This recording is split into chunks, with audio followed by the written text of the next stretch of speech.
Imprisoned on the other side of the universe, the mighty Thor finds himself in a deadly gladiatorial contest that pits himself against the Hulk, his former ally and fellow Avenger. Thor's quest for survival leads him in a race against time to prevent the all-powerful Hela from destroying his homeworld and the Asgardian civilization. Welcome to another feature presentation of Midnight Double Feature, and on this episode we'll be covering 2017's Thor Ragnarok, directed by Taika Waititi.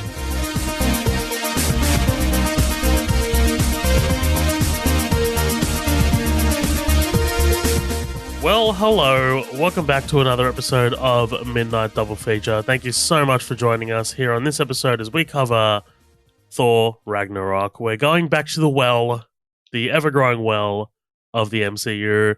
I'm here with my main man, Colin, as always. What's happening, Colin? Hey, what's going on, guys? What's happening, ladies and gentlemen? This is going to be a good one. I'm really excited for this. This is, we don't hesitate to take every opportunity to talk about something that's relevant. Yeah, that's true. I mean, we're talking about Thor Ragnarok with obviously Love and Thunder out this weekend. And then right after this, we're headed off to record a bonus episode on Stranger Things Volume 2. So, you can go ahead and... Sorry, Season 4 Volume 2. Sorry about that. Yeah. And look, if you do want to listen to that, you can go check it out. It's on the bonus feed. You can become a bonus member. Sorry, fuck, I am. You're all over the place. All kinds of. You are scattered drowsy, like the characters in Stranger Things 4 Volume 2, which you can find on our green room, patreon.com. No. There you go. No, sweet segue. There you go. It was right there. Patreon.com/Midnight Double Feature. It's $5 to join. You don't need to worry about any tiers or anything like that. Like, it's just $5. It'll never change from $5. And you get 50 episodes of bonus episodes. 50 episodes of bonus episodes. Which is insane. We recently made the Stranger Things Season 4 Volume 1 episode publicly available. We just took that down. So if you did get a chance to listen to that, that's awesome. Thank you so much for listening. And if you did like what you hear, check out the Volume 2 episode, which will be up during this episode. So, once this episode's out, they're listening to right now, so will the Stranger Things Volume 2 episode. So, and that, by the way, that Stranger Things Season 4 Volume 2, Jesus Christ, will never be made publicly available. That is always going to be available in the green room, which is very opportunistic with that's Volume 1. So, yeah, check it out. Patreon.com/Midnight Double Feature. Anything else you want to talk about on the bonus? About the bonus? No, just that. We're honing in on those 50 episodes, and that's just so far. If you're listening to this 2 years in the future, hopefully there's a lot more. But but as always, you can check Patreon.com/Midnight Double Feature or MidnightDoubleFeature.com. We got merch, we got written reviews, we got a lot of stuff there. So if you ever got any questions, MidnightDoubleFeature.com is pretty much where to find everything. Absolutely. And also check out our socials as well. We have a great group called the After Party on Facebook. That's 3 words, the After Party. That's where everyone comes together to talk about all things movies. I will talk about a poll that we ran very shortly. I'll get to that in a second. If you're on Instagram, if you're Instagram inclined, it's at Midnight Double Feature. If you're Twitter inclined, it's at MDF Pod. And remember to rate and review us on iTunes. We're an independent podcast. We don't have any sponsorship or anything like that. We're completely run by you guys, the listeners. And any review or any feedback whatsoever will be incredibly helpful. So head to iTunes to rate and review us. Give us 5 stars, whatever you think we deserve. But just remember to leave some feedback. That'll be amazing. One more thing that I really wanted to talk about in terms of housekeeping. I imagine that this Thor episode might be a bit of a popular one. We might even get some new listeners. Fingers crossed, hopeful. So I'm going to give a quick update on our Breaking Bad podcast. Because we never really talk about it here on the main feed. So, Breaking Bad is a podcast that we do on the side. It's kind of like a side hustle. It's our side bitch, yeah. Yeah, it's a side bitch, absolutely. And it's awesome. We are currently recording Season 3. So Seasons 1 and 2 are out. You can listen to those episodes. We kind of we cover those episodes like we do with the movies here on Midnight Double Feature that is sequentially and in order, and we kind of break things down and spend a little time with the characters in the Breaking Bad world. The hook of the show is that Colin's never seen it, and I have. I've seen it quite a few times, so I'm kind of like leading Colin through it, and he's kind of discovering things as we go, so you can kind of like listen to his reactions to things as we go. So we are currently recording season 3. We're hoping to have that out soon. But yeah, that podcast is awesome. That's one of I love that podcast. I love being able to talk about TV in detail like that. It's awesome. It's a lot of fun. I rather enjoy it myself. Absolutely. Let's pivot to the MCU. Let's pivot to this poll that we had running on the after party. That I just want to talk about briefly. So, every time the MCU comes up, there's always going to be what's your favorite MCU movie? Or, that's the worst MCU movie, whatever. There's always like a ranking situation going on. So I kind of wanted to sort of like throw it to the members of the after party to see what people's favorites were. So I was like, look, here's all 29 MCU movies, by the way, 29. Here's all 29 movies. Pick your top 5, right? And I just wanted to see which ones rose to the top. So, as voted by you guys, the listeners in the after party, the top 5, in no particular order, are, right? So, like, this is not in order. I'm not going 5, 4, 3, 2, 1. This is just the top 5. Captain America the Winter Soldier, Guardians of the Galaxy, Avengers Endgame, Thor Ragnarok, and Spider-Man No Way Home. Which I thought was not very surprising. I think sure. those are kind of consensus, but also I was also really surprised at how Black Panther's not really in there, or Infinity War. I know a lot of people prefer Infinity War over Endgame sort of thing, so I was really surprised that didn't make the cut. Or Iron Man, the first Iron Man. First Iron Man, that's a classic. Yeah. Or Civil War. That was another really big one that I thought, I mean, that's like one of my 5. personal. Yeah, that's in like my top 3. That's very hard for me to like swallow that pill. I'm like, oh man, that movie's so fucking good. Yeah, I think, but like, I think that's a solid list, dude. Winter Soldier, Guardians of the Galaxy, Endgame, Thor Ragnarok, Spider-Man No Way Home. I think that's a solid list. So yeah, what do you think about that top 5 by the people? It's it's not bad. Personally, I don't put Guardians of the Galaxy up that high. I do like the flavor they add into the MCU. But yeah, I would probably swap out Guardians of the Galaxy with Civil War. I don't mind. Which Spider-Man movie was in there, top 5? No Way Home. So the one with the Tobey and the Garfield. Okay. Yep. Yeah. I'd say that one's pretty good. Don't know if I would call that MCU.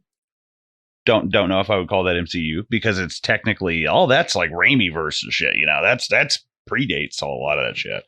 So I mean, but come on, like it basically. I mean, come on, Tom Holland's in the MCU. Like, let's not split hairs here. I like that. I think that it probably is my favorite. I haven't seen the one with Jake Gyllenhaal, but I think that's a pretty solid top 5. Not my personal picks, but if it were like, best MCU films were like Ghost Rider, Morbius, I'd be like, all right, obviously our people have turned against us. But that's a good solid. If there was an Avengers lineup of MCU movies, that would be a fine lineup. Very good. Yes, absolutely. So thank you to everyone who voted. We got quite a good turnout on that, so I really appreciate it. If you do want to take part in future polls, head to the After Party on Facebook to check that out. So let's get to this movie. So it's 2017. Taika Waititi. Thor. You and I have never really talked about Thor. I mean, like, outside of the Avengers sort of sphere. We've never talked about Thor or the Dark World or any of his solo movies. The last time we talked about an MCU movie was Iron Man in February 2020.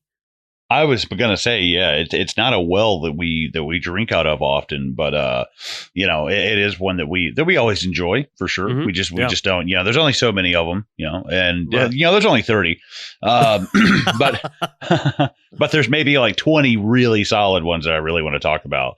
Um, So yeah, especially Thor, I'm very Thor ignorant. I've never really been a huge Thor fan. Nothing against him personally. So this was I think this is a great. Probably the best Thor movie. Let's be honest. This is probably the best one to dip our toes into to talk about as well. Yeah, absolutely. I think that first Thor movie's actually kind of solid on a rewatch. I didn't love it when it came out. That's directed by Kenneth Branagh. It's more of a sort of like a Shakespearean sort of tragedy. That's the way he made it. He definitely Hmm. had Shakespearean sort of influences, and obviously Kenneth Branagh being Kenneth Branagh, who I mean, like he was Hamlet for fuck's sake. um, so like, or Othello. Yeah, whatever. You know what? He's a big fucking Shakespeare guy. Like that's. I mean, yeah, Hmm. he's Yeah. Gilderoy Lockhart for fuck's sake. Come on. Hey, Victor Frankenstein. There you go. Not in the 90s. Yeah. Robert De Niro's one, right? That's that Yeah, Frankenstein. yeah, yeah, Yeah. yeah. I think He he directed that directed as it. Yeah, well. he Yeah, directed it. Yeah. I don't The mind it. second one. Yeah, I like that movie. The second one, Thor: The Dark World, is a. If we're talking consensus, I'm pretty sure it's consensus that that's probably one of the worst MCU movies. That is the one Hmm. that people often forget about or often skip when they're doing like a sort of like a binge watch kind of thing. Yeah. That's kind of the word around the playground for me as Yeah, well. Is yeah, I've only seen about 40 minutes of it, and I was like, yeah, I gotta go do something else. right. But yeah, not a loved. I think that like maybe the first. I think that's the worst Thor. I'd say the first Captain America is probably the worst Captain America, and then Iron Man 2 is not Yeah, solid. Either it's not awful, but it's not great. I don't hate the Dark World. There is no MCU movie that I actively hate. I don't think that there's any that are like outright like bad. I think some Hmm. are just lazier than the other. And this second one, Thor: The Dark World, is lazy. Like it definitely follows the tropey sort of superhero stuff. And it's like it also suffers from the fact that they didn't really know which direction to take Thor in. Like, they Mm-hmm. didn't really recognize what Chris Hemsworth's strengths were. They wanted to go into sort of more of a Game of Thrones sort of like fantasy sort of way. I mean, like that helps by hiring the director Alan Taylor, who at that time hadn't directed any movies. That was his first movie, and he was coming off the back of Game of Thrones. He was coming off the back of Sopranos. He's directed a lot of TV. This guy, Alan Mm. Taylor has. Um, and he's just not a good movie director. I mean, like he'd go on to make Terminator Genesis as well. Mm. The Sopranos movie that came out recently, The Many Saints of Newark. Oh, He okay, directed that okay. as I thought I well. recognized his name. Yeah. So he's yeah. I don't love it, and that movie's very forgettable.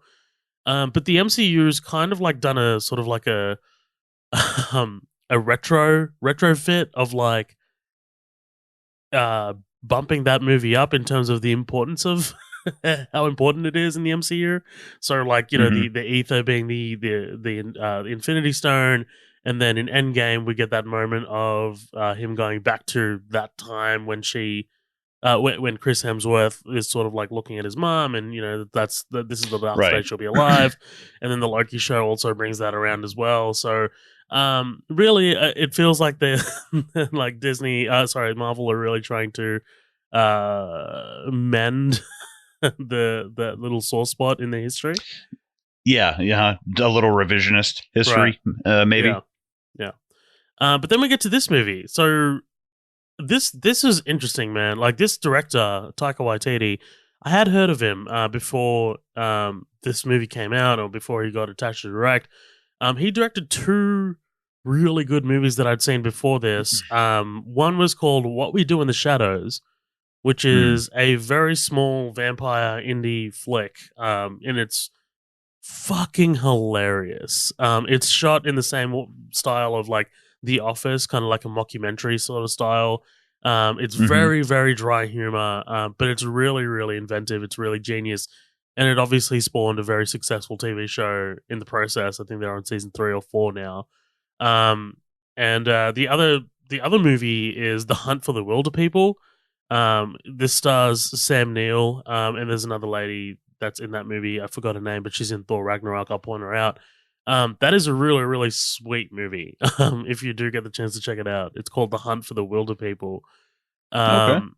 Yeah, it's that's genuinely really great. And obviously shot in New Zealand as well. And it's really, really cool to see Marvel kind of like pluck a indie director and just be like, "Hey, you take this," you know.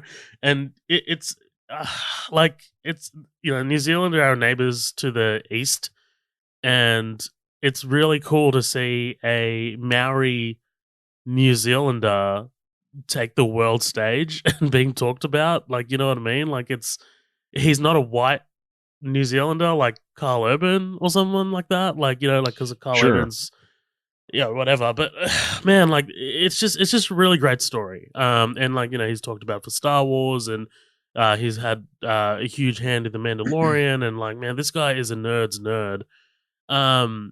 And this fucking movie blew me away when it came out. I mean, I thought the trailer was cool, like the first trailer of like just him kind of like it's the immigrant song, and then you like it's just Thor like with his hair like all cut up and stuff, and he's in the gladiator arena, and out comes fucking Hulk, and obviously I wish they hadn't spoiled that in the trailer, but it's still a great moment.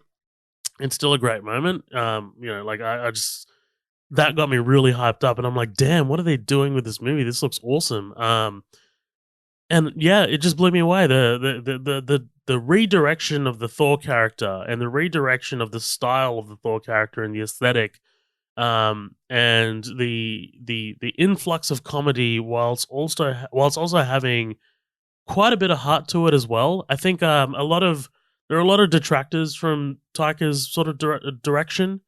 Like saying that maybe Thor is a little bit too goofy or maybe a little too silly and too bantery, and that is what it is. But I think in this movie it doesn't take away from the bigger moments, like like when he turns to Loki and he says, "Loki, I thought the world of you," and I'm just like, man, like I really dig that, But yeah, look, I don't know if you'd seen this before. I think you'd mentioned once upon a time that you've never seen this before. Was that still the case before we covered here on the podcast? Yeah, yeah. I'd never seen the Ragnarok, and I think I maybe watched the first one and like half of the second one. Right. So, what are your thoughts? Yeah, I liked it. I thought it was a solid movie. It was fun. It was obviously the runtime. It's an MCU movie. It is what it is. They just get bigger as time goes on, which I'm not like surprised by. This also has to set up. Actually, the newer one is under 2 hours. The Love and Thunder. Oh wow. Yeah. That's cool. I feel like this one, definitely had to set some shit up. I mean, literally, it ends with like the destruction of Asgard. That's a pretty big deal.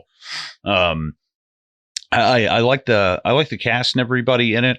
There was never a time that I was really like that I was bored with this, or that I thought like, obviously I knew what happened, because I've seen Infinity War and Endgame and the like, but there was never really a time that I didn't enjoy what was going on. I mean, yeah, I think that it is fair to say it's one of the most bantery-ish of the MCU movies I've seen, and at times I was just kind of like, okay, you can dial it back a little bit. It doesn't mean I'm sitting here like, me personally. That's just my opinion. That's just, I would not want a superhero film.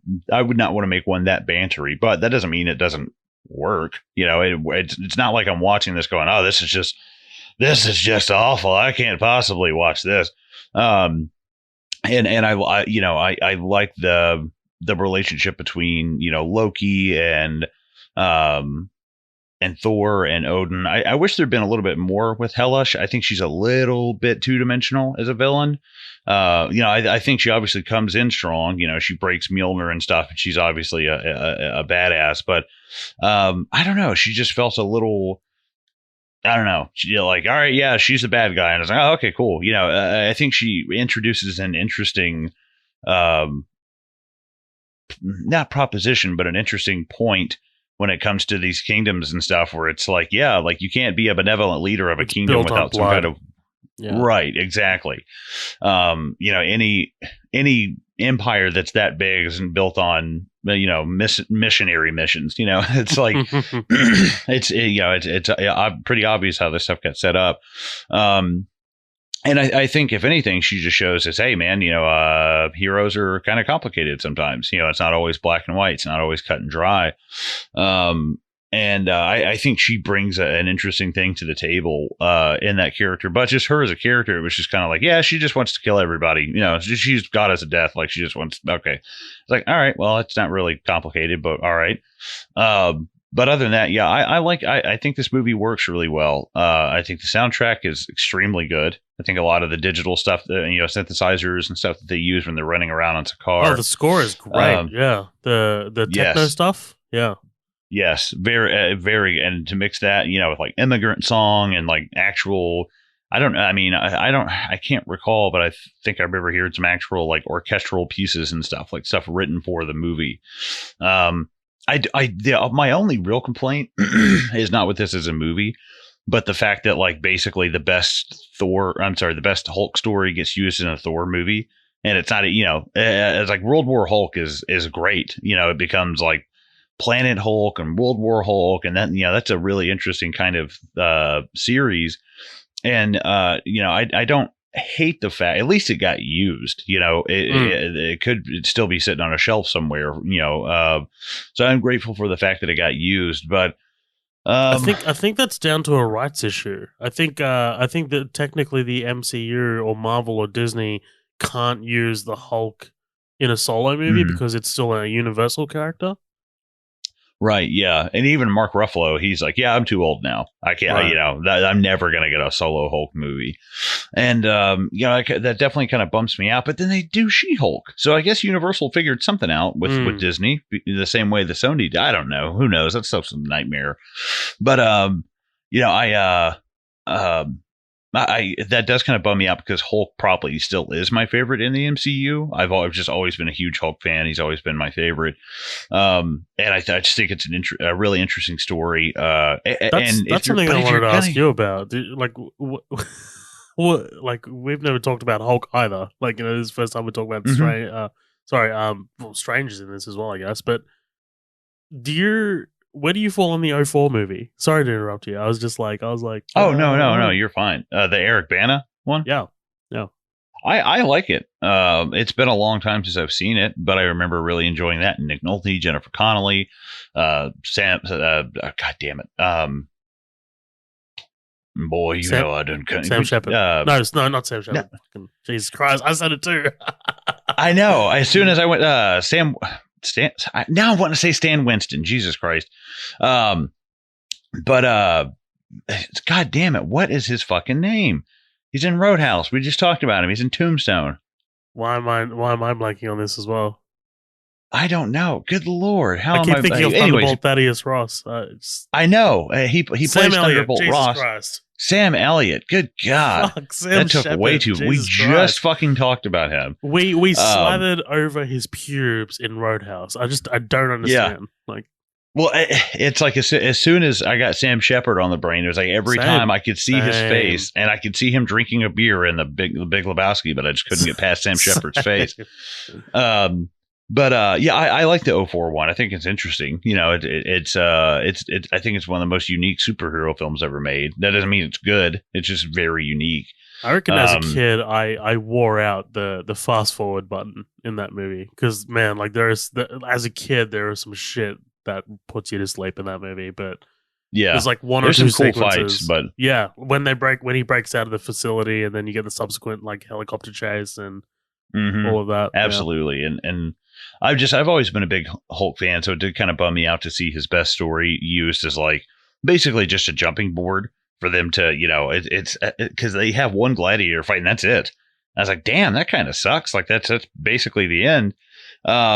But all in all, I liked it. I think that, while I have some problems with it myself because I'm just a big Hulk fan, as a film, like on its own, I think it does a great job. Yeah, I echo your thoughts completely. I think this is a top 5 MCU movie for me. There is not a moment where I don't enjoy this movie when I go to sit down and watch it. I think like I am constantly entertained by it, and I think that's in essence what the MCU movies are. They're entertainment. Um, by the way, one thing, Taika Waititi is engaged to Rita Ora, and that reminds me of the Pete Davidson Kim Kardashian thing, where like you could look like a cigarette butt that's been put out for like a week. I mean, as long as you're funny and you got a sense of humor, you'll be alright. You'll be fine. That's yeah. Well, Taika Waititi's not a bad looking guy. Pretty handsome fella. Yeah, he's alright. He's not. I mean, I think as a man, he's a hell of a lot more attractive than Pete Davidson. Jesus Christ. Yeah, Pete Davidson he actually looks like a cigarette. Yeah. Pete Davidson looks like an Ed and Eddie character. Yeah. Like he's fucking gnarly looking. Yeah. Funny guy, but hilarious guy. All right, let's get into this. Let's get into Thor Ragnarok. Let's do it. So we kick it off. Thor's hanging by a chain in the cage. He's kind of like recounting the events of what's been happening to this skeleton. And it turns out he's being held captive by Surtur. And I'm pretty sure Surtur is like a big sort of like comic book Thor villain. I remember before this movie came out, people were really excited for Surtur. Dude, man, I don't know how they've never done this before this movie, but Thor, son of Odin, Surtur, son of a bitch. Yeah, I know. That was great right off the bat. I loved that. Yeah, it already tells you what kind of humor you're sort of like in for. But Surtur talks about the Ragnarok. There's nothing Thor can do to stop it. It's always come. It's gonna come. Surtur, he wants the eternal flame. He'll grow as big as a house, but a mountain. This kicks off this whole kind of like I think the chain spinning thing. They do it one too many times. Like I'm coming back around. I like it the first time. Yeah. But but again, the voice of Surtur is Kieran Hines. If you have seen Game of Thrones, he was the leader of the Wildlings. He's been in so many things, dude. You'll know him pretty much immediately. I thought that was Clancy Brown. Actually, you might be right here.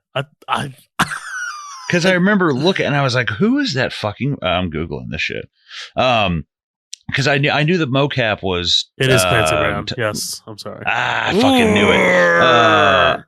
Because I knew the mocap was Waititi, and I was like, okay, I know he's Korg. I know he likes to pop up and things, but that is not his voice. It's like, who is this guy? But it's just because to talk about Korg.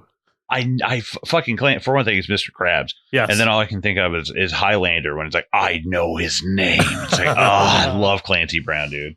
Where did I get Kieran Hines from? Interesting. But anyway, I don't know. That guy's got a really distinctive voice too. But look, I like this opening action sequence. But we didn't talk about how, at points, how visually stunning this movie is. Every time I think about this opening sequence, I think of the hammer. The hammer, sort of like the kind of like point of view shot of the hammer as it's like smashing in everyone. And then he's calling it back, and then the hammer reverses and goes back the other way. You get the top down shot of the hammer as well. And like Thor is very cocky. He's like I've dealt with bigger things than this before. He looks at the dragon and is like, oh yeah. But I love like when they go topside up to the surface and Thor puts his hammer on the jaw of the dragon and he just leaves it there. Oh man, God damn it! This movie plays with the physics of stuff really well. Like I don't know. Like I remember watching Star Wars as a kid, and I was like, why does nobody take the lightsaber and spin it like a propeller and start blasting back fire? And then Thanos started doing that in Infinity or Endgame, and I was like, oh fuck yeah! So it just makes sense. With like the hammer is one of the. Well, with the big ass double bladed, his Darth Maul blade, with a fucking lightsaber. There's a lot of stuff like they played with the physics really well. Like when you throw the hammer, it shouldn't just hit people on the way there; it should hit a lot of them on the way back. Right. I was like, that's cool, like a lightsaber throw. Of course that makes sense. It's good stuff. It's awesome. It's really creative as well. So Thor goes to call Heimdall to open the Bifrost, right? And Heimdall's not answering him. Instead, we've got Scourge, played by Carl Urban. Carl Urban currently killing it right now. If you haven't seen The Boys, man, you got to watch The Boys because, man, there are like, I can't talk more about The Boys. It's just so fucking good. But also another Kiwi, as I mentioned. But I love like him kind of like chatting up these two women. Like he's like, there is this moment here, dude, when he goes, "Behold my stuff," and it's just a really unflattering mid shot of just like him standing there. It's shit. It's like it looks like a 20-year-old's apartment. You know, right. It's just like a bunch of crap, just like stupid shit. And he's got the two fucking M16s. He got them from Texas and Midgard. Yeah. He calls them Des and Troy. Oh man, like Taika's this is Taika's writing. It's brilliant, man. I really vibe with his sense of humor, you know? Yeah. Well, the second he was like Des and Troy, and I was like, oh, Des is a cool name. And he's like, I call him Destroy. I was like, oh, that was cool, man. And I was like, I wasn't expecting that. Oh, that's brilliant. But this is also another fucking iconic shot, dude, of like him, of Thor flying away and the dragon just chasing him and it's catching up and he's about to, it's this side profile shot and it's gorgeous. Gorgeous. Absolutely. Stuff. And also, I like this because it sets up things traveling with you in the Bifrost. You know, like whatever you're around gets taken with you. I was like, oh, that's cool. Yeah. No, this is and the music here is awesome, dude. Like you've got the and then like the Bifrost comes down and you go straight into the title card and then you cut from the title card to Thor arriving in Asgard, followed by the head of this beast that absolutely just sprays them with fucking brains. Ugh, it's good stuff. Yeah, this all has like a very He-Man vibe to me. You know, I'm down for it though. Yeah. It's cool. Yeah, He-Man / sort of like Flash Gordon. Yeah, you can definitely see where Taika kind of like got his inspiration, I guess. But also another key piece of information is that Surtur mentions that fucking Odin is no longer in Asgard, right? And that sparks alarm bells in Thor's head. So Thor goes back to the main city. I love that he flies off and Scourge is just has to run in his like janky uniform, dude, in his janky armor. Yes, that's great. And then we get this Loki play featuring Matt Damon as Loki and Luke Hemsworth as Thor. Yeah, I don't, because Luke Hemsworth, who's the one that dated Miley Cyrus? What is that? Liam, yeah. Yeah, I don't know who the fuck Luke Hemsworth is. I could not have guessed that was a Hemsworth. Like, is he an actor? Yeah, the only reason I know him is because he's plays a pretty prominent part in the Westworld TV show with Tessa Thompson as well. But yeah, gotcha. he's in a lot of Australian things too. Like he's in a lot of Australian movies. Let me guess. Is there like a Hemsworth dad as well? Is there another one? I mean, I'm sure. Well, that's how life works. There's usually a male and a female, but I don't. Well, is it like are we dealing with Baldwins and Skarsgards and shit here, or whatever? Like, I only know the three brothers. That's all I know. I know that Chris and Liam look exactly alike, and the other one, Luke, looks nothing like them. I don't know. Maybe he's adopted. I don't know. Yeah, when he first popped up, I was like, "Holy shit, Ray Stevenson is in this." And I was like, "No, wait, he's the other guy." And I was like, "Who the fuck is this guy?" Yeah. And Sam Neill, baby. Fucking Sam Neill. Oh, hell yeah. In another alternate reality, there's a Thor that has Sam Neill as Odin, you know? Right. Yeah. I mean, he's coming back from The Hunt from the Wilder People, but I love that Sam Neill and Jeff Goldblum are in the same movie, which is interesting. Oh, shit. I didn't even think about that. Yeah. Holy fuck. But I love, like, this is... so, look, minor spoilers for, I guess, Thor Love and Thunder, but these two come back in, like, another sort of, like, little, here's something to catch you up on the events of Thor Ragnarok. But I love Matt Damon in this. Oh, make a statue for me with the big bendy horns, you know? Yeah. Oh, man, it's brilliant. And Anthony Hopkins looks like he's having a blast playing not Thor, not Odin. You know what I mean? Like when, like Stoner Odin, right? you know, Yeah, Stoden. dude. The oh shit when he's like kind of like under his like.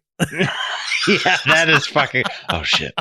I was so fun. I knew it was Loki, but I was like, dude, he must have had a blast with this, man. Totally, man. Like this what a great sort of like sequence for him. But I love that like Thor immediately knows, right? I'm going to throw the hammer, and nothing's going to stop it but my hand, including your face. And we get Loki again. Man, I love Hiddleston. I really like Hiddleston. Like I think he's so I feel like he's a cut above, like acting wise. Like he really sells his scenes. He really sells his lines. When he does kind of like really get the opportunity to sort of like act. Like we'll talk about it later, but like when he talks about like when they do bond a bit later, it's brilliant, man. I really like. I've always liked Hiddleston. But this sort of like first sort of like sequence is a little janky. I don't love the pacing of this kind of like thing. So we go to New York to see Doctor Strange to go to visit Odin, and it just feels a little rushed for my. Yeah, it's like we've been to wherever the fuck Clancy Brown was. Then we went to Asgard. Then we went to New York. Now we're in Norway. Then we're going to go back to Asgard. It's like, man. Yeah. We're 20 minutes in. Yeah. I think once Hela is introduced, that's when the movie really sort of like gets going and finds its sort of stride. But like these sort of like opening sequences of like, man, we are just really changing locations real quick. It just feels a little disjointed. But yeah. So they arrive in Manhattan. This is actually Brisbane in Queensland here in Australia, because I filmed this here in Queensland and here in Sydney as well. The new one is filmed entirely in Sydney, which is pretty cool. I really really dig that. But God, that's probably expensive as fuck. Probably. Good God.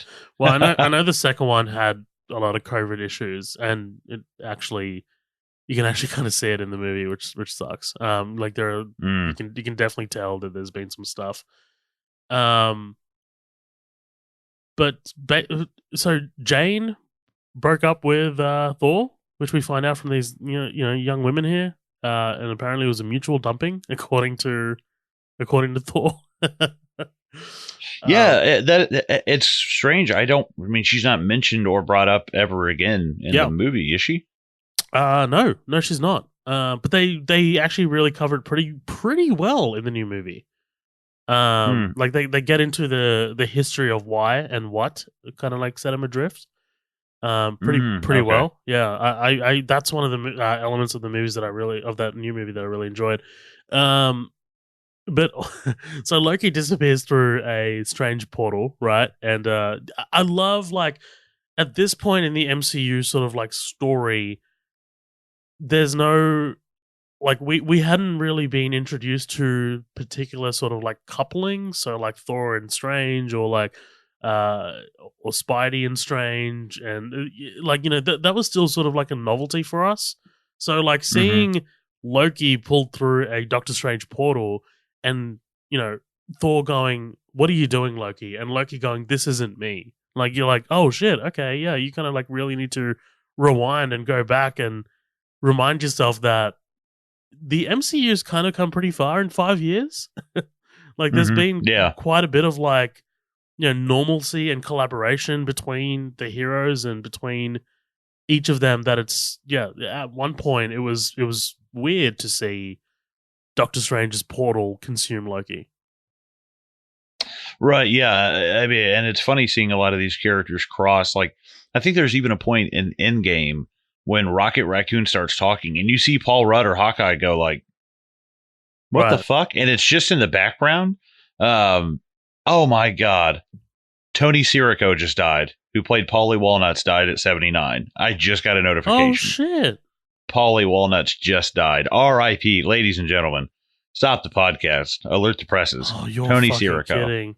That sucks. Oh Man, my that totally god. derailed me. Sorry. I'm on my phone talking with you, like my videos, and it just popped up as like a little God, notification. I was like, son man, of a bitch. fucking like talk about probably the one of the MVPs of Sopranos, if not the MVP, man. Like the funniest element Yeah. of and scariest at points, man. Like scariest element of The Sopranos. Yeah, and fucking James Caan yesterday, that's two Huge. big mafia stars, just down. But I mean, long, great lives. R.I.P. both those guys. Great movies, great bodies of work. But we're here to talk about Thor Ragnarok. I like the pairing of these, and like we said, I think his Endgame, where it's Hawkeye, and he's never heard Rocket Raccoon talk, and Rocket Raccoon talks, and all of a sudden Hawkeye goes like, what the fuck? And it's very subtle, like in the background. They don't make a big deal out of it.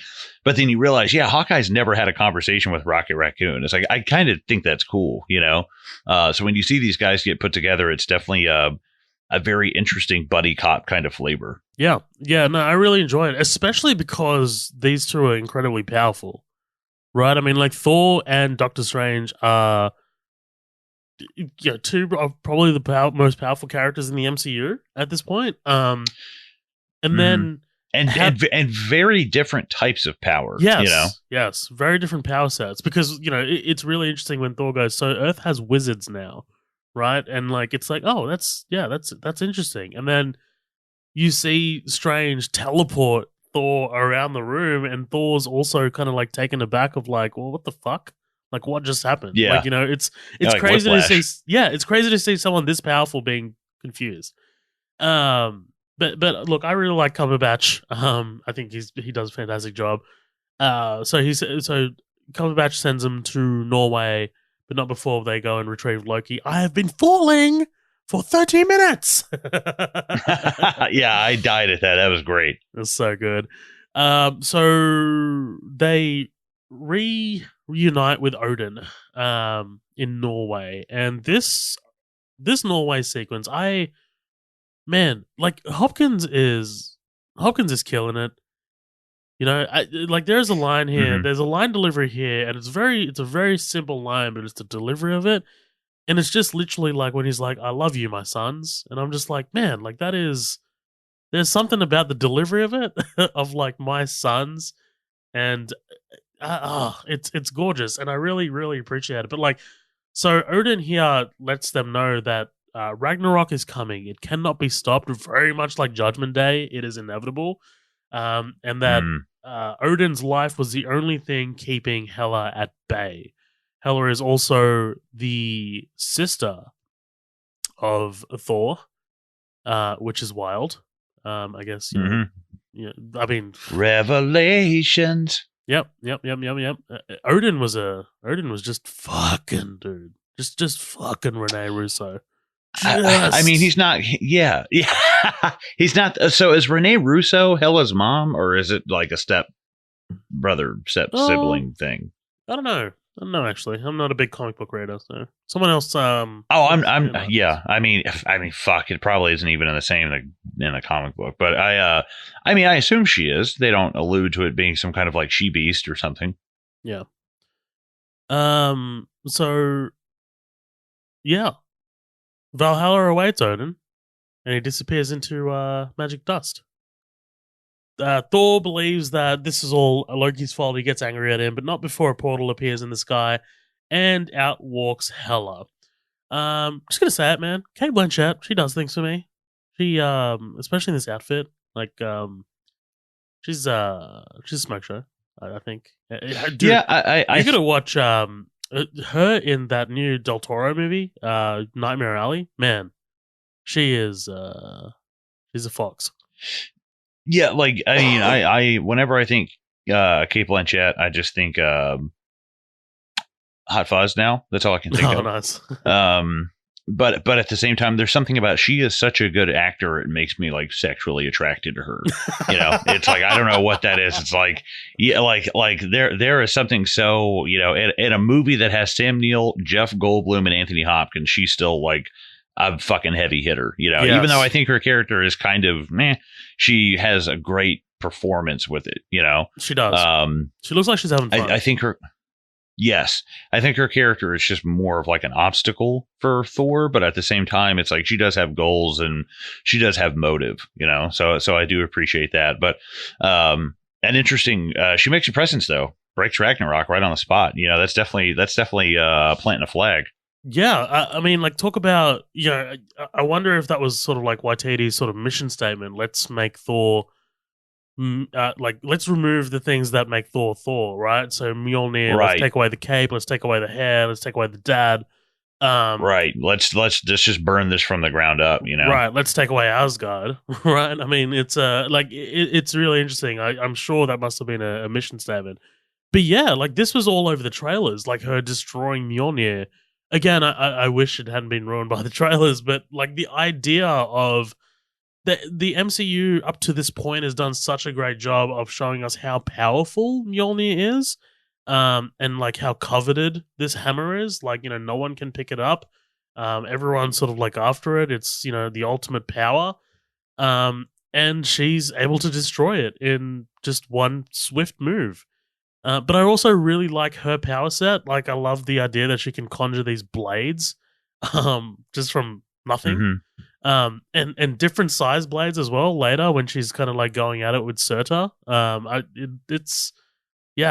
She's awesome, man. Like, her physicality is awesome. Like, the way her design is awesome. I love the headpiece as well. Like, she looks genuinely menacing. I really dig it, and I really dig Taika's choice to bring in these sort of like Academy Award winners to play villains, right? So in the new one, you have Christian Bale, who is actually fucking awesome in that movie, to kind of like play the heavies, which is a great choice. Nice. Nice. So Loki, being the bitch that he is, calls Heimdall and opens up the Bifrost. But I love Thor, like, immediately realizing, no, do not call the Bifrost or she's going to come up there with us. That's exactly what she does, right? So they're in the Bifrost, they're headed up back to Asgard. I love that she's just relentlessly chasing them. She manages to knock Loki out first. And I love, like, it's very small, a very small detail, but like when Loki gets knocked out of the sort of like the tube or the tunnel, the light tunnel, mm-hmm. It's like glass, like it just shatters. Yeah, right. I noticed that it's like a 70s like prism. Yeah, you know, it's like a church window. Yeah, and I also like. Do they? And I just kind of have like a little headcanon theory. Like, do they ever say why Odin goes to Norway?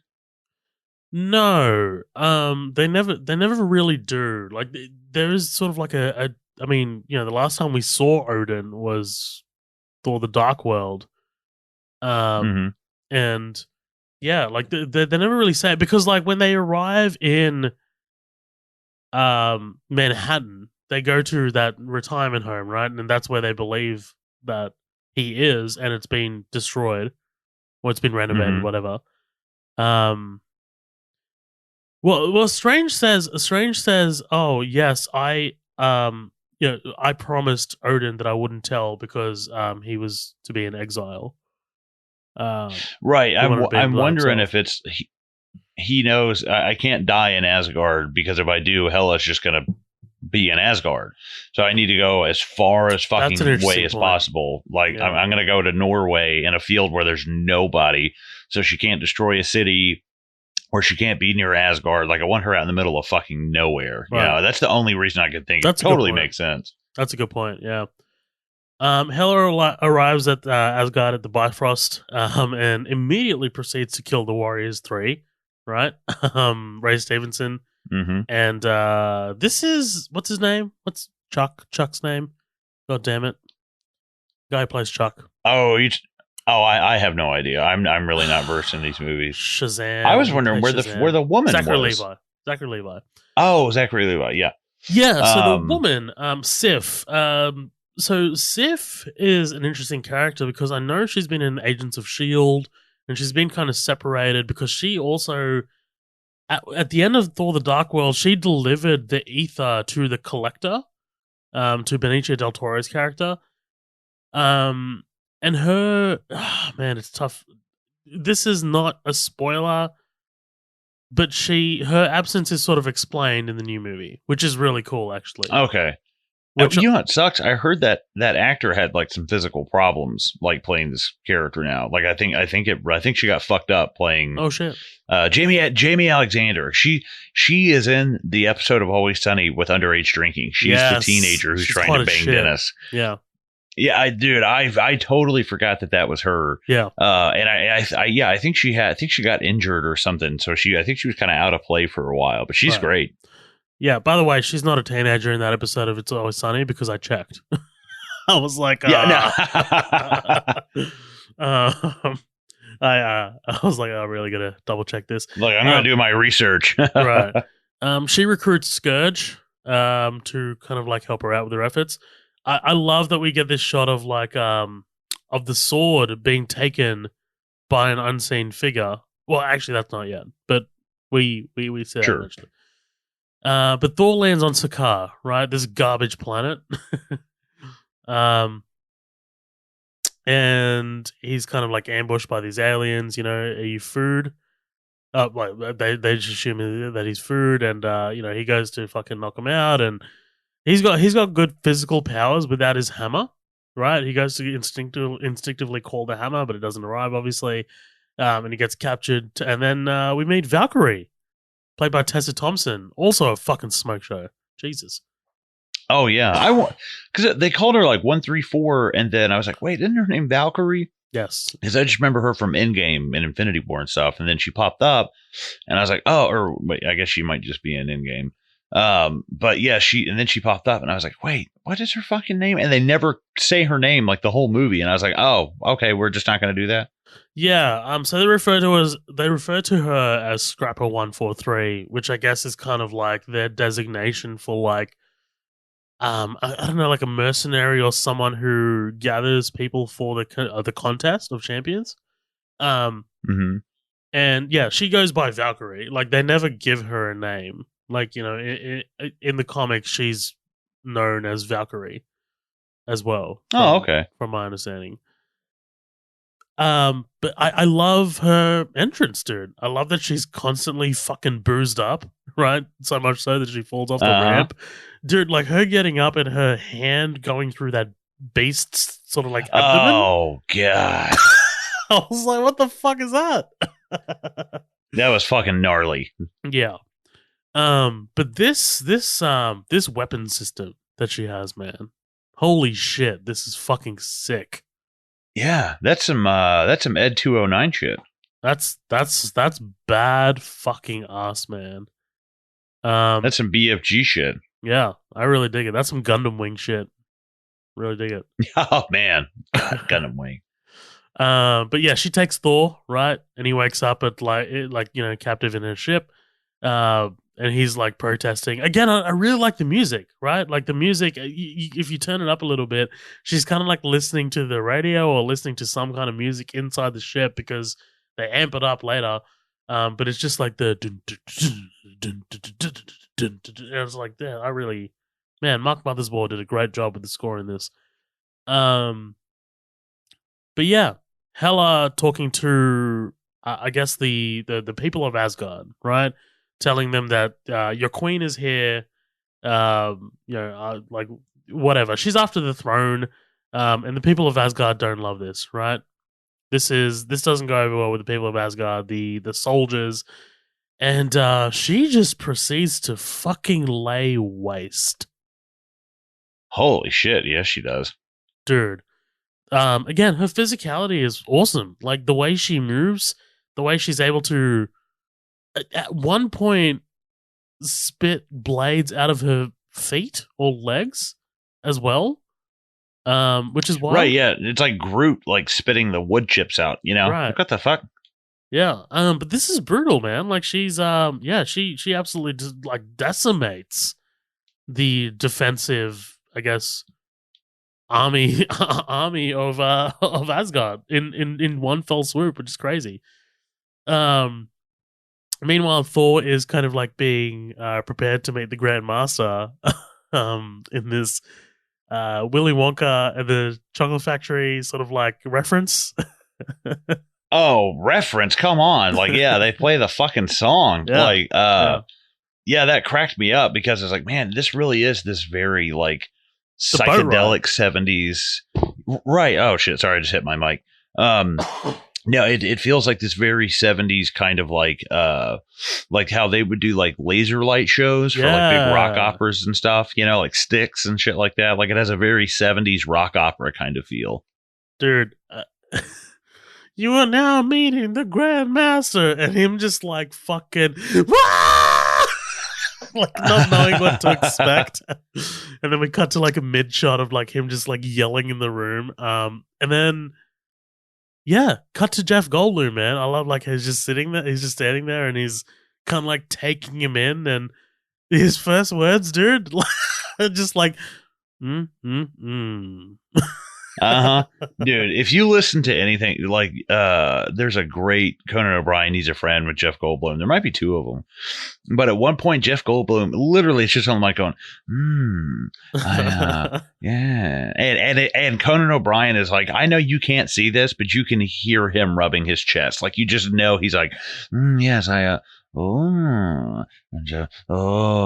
it's just him doing that for like a minute straight, and I can listen to it all. It's like a cat purring on your lap. Like I can listen to that shit all day. That's so fucking good, dude. He's because he knows he's one of a kind. Yeah.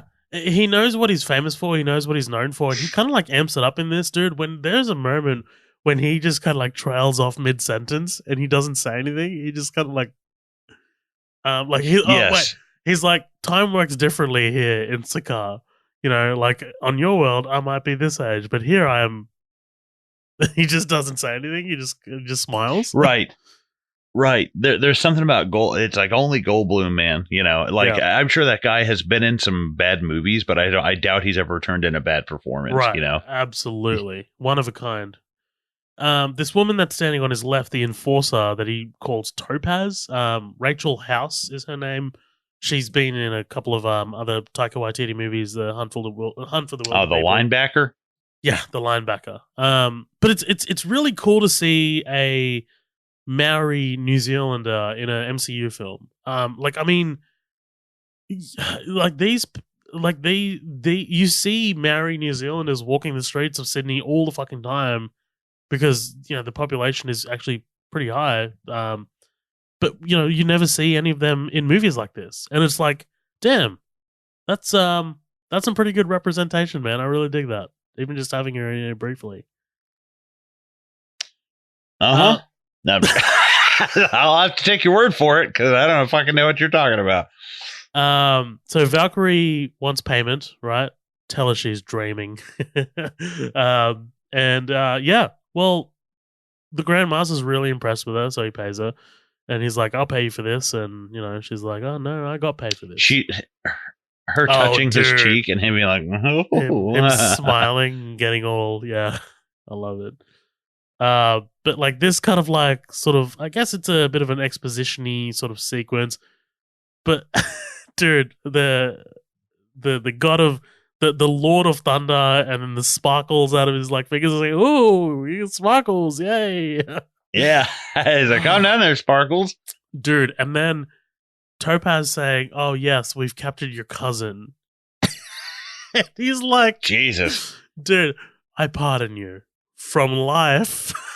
Yeah, it's almost like in that moment, I was like, I could almost see Norm Macdonald playing the Grandmaster, be like, I pardon you from life, you know, and like shocking him with the thing.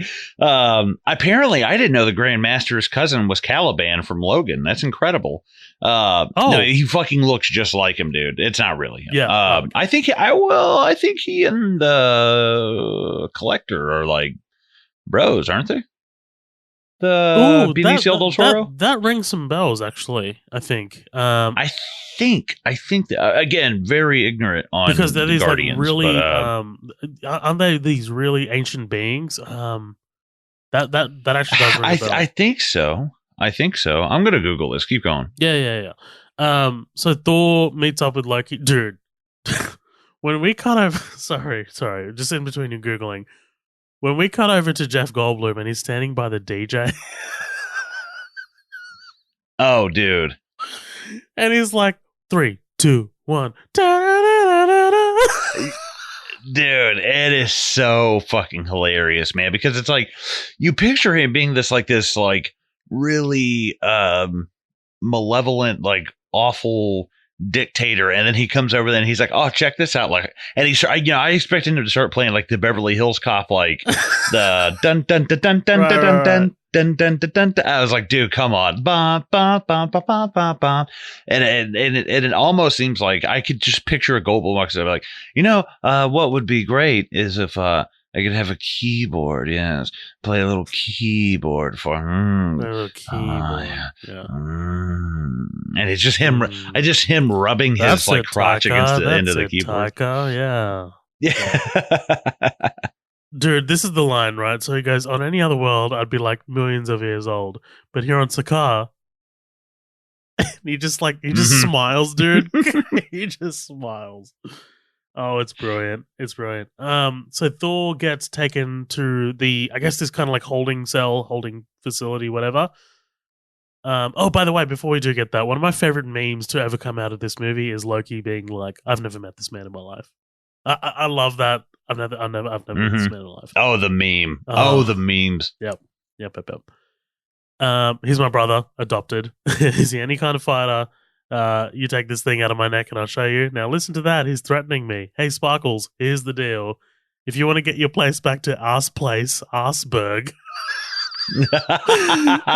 any contender who defeats my champion, their freedom they shall win. Okay. And then Thor gets thrown into the brig and meets up with Korg and Meek. Now, let's talk about Korg, man. So I watched this movie a couple times at the cinema, and Korg, every time, the biggest laugh, man. Like, the biggest laugh. Yeah, absolutely. He's got some of the best lines, and like when he first meets Thor, and Thor runs the circle and he comes back and he was like, mostly made a roll, don't really think I'm gonna. And one of the things falls off. He's like, that guy's another one. And it's almost like these like blink and you miss it, right. Or like if you're not quite listening, rapid you might fire. Not hear it, kind of thing. Like he's like, oh, Doug. Oh wait, Doug's dead. Everyone who fought the Grand Champions died. He's like, another day, another Doug. Oh, wait, there goes another one. His jokes are so lightning fucking quick, dude. Man. When he goes, oh, how'd you end up here? Well, I tried to start a revolution, but I didn't print enough pamphlets. And I'm just like, oh my god, man, this is fucking. And he's like, yeah, only my mom showed up and her boyfriend, who I hate. Like just the addition of who I hate. Like what? Yes. Is that Taika Waititi's like natural speaking voice, or is that like a voice he's putting on? He is putting on. So the accent, yes, is him because he is very Kiwi, but I think the inflection, like the upward sort of inflection, is not him. Yeah, like he sounds kind of simple. He's got a bit more of a deeper voice, I think. Okay, gotcha. Yeah. But yeah, Korg is a outstanding addition to this fucking movie, man. Like, again, we're 42 minutes in, and we're getting elements of like, man, this movie just keeps getting better, right? We just got Goldblum, we just got Korg, we're about to get Hulk. This movie is like introducing us to characters that are just like, okay, this movie's you're gonna have fun. This is a circle, but not a real circle, more like a freaky circle. Dude, my favorite one, and we'll get to the scene, but I can't resist. Oh my god, the hammer pulled you off. Yeah, yeah. He's like a child in a giant like body, Yeah, he's so good. So Hela's in the throne room, right? She throws her knives up to the ceiling and reveals the facade. That it was actually Odin and Hela who conquered to take the throne, right? Lots of bloodshed, very much, I guess, an analogy to the real world, right? I mean, you can't be in charge of America or Australia without bloodshed, right? I mean, like this is whatever.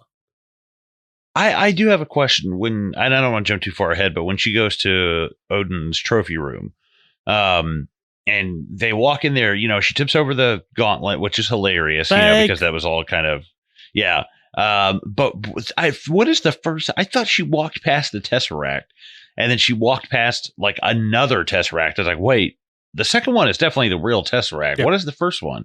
So the first one is from the first Thor movie. It is the thing that makes frost giants, from memory. Okay, that's right. Yeah.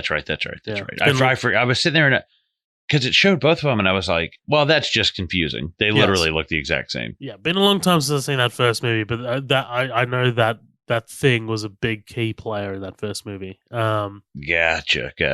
But I love her walking past the Tesseract and her saying that's not bad and signifying the importance of the Tesseract is really cool, I think. Mm-hmm. And especially like later when we got that shot of like Loki just kind of like just stopping by it and he's like, I can't resist, because the next time we see the Tesseract is the opening of Infinity War when it's revealed that Loki did take the Tesseract, which is great. Yeah. Can't help it. Yeah. So she takes the Eternal Flame, right? Goes on down into the basement and wakes her undead army and the Fenris Wolf. Which awesome. Love that thing. That thing's badass, man. Loki pays a visit to Thor, or rather a projection of Loki, because come on, man, you didn't expect me to come down here. This place is disgusting, says Loki. But yeah, like this is a great moment between Thor and Loki, right? Like this is Loki's very much like like we can overpower the Grandmaster, and we can be in charge of this place. We can go to the top, but I like them reconnecting, right? And I like them like these two are pretty solid actors, and yeah, like they're talking about like this is what happens. Our sister destroyed your hammer, like a piece of glass. Like we've got no chance against her, but like and Thor is very much acting like a hero. Like we need to save Asgard. We need to whatever, like doing hero shit.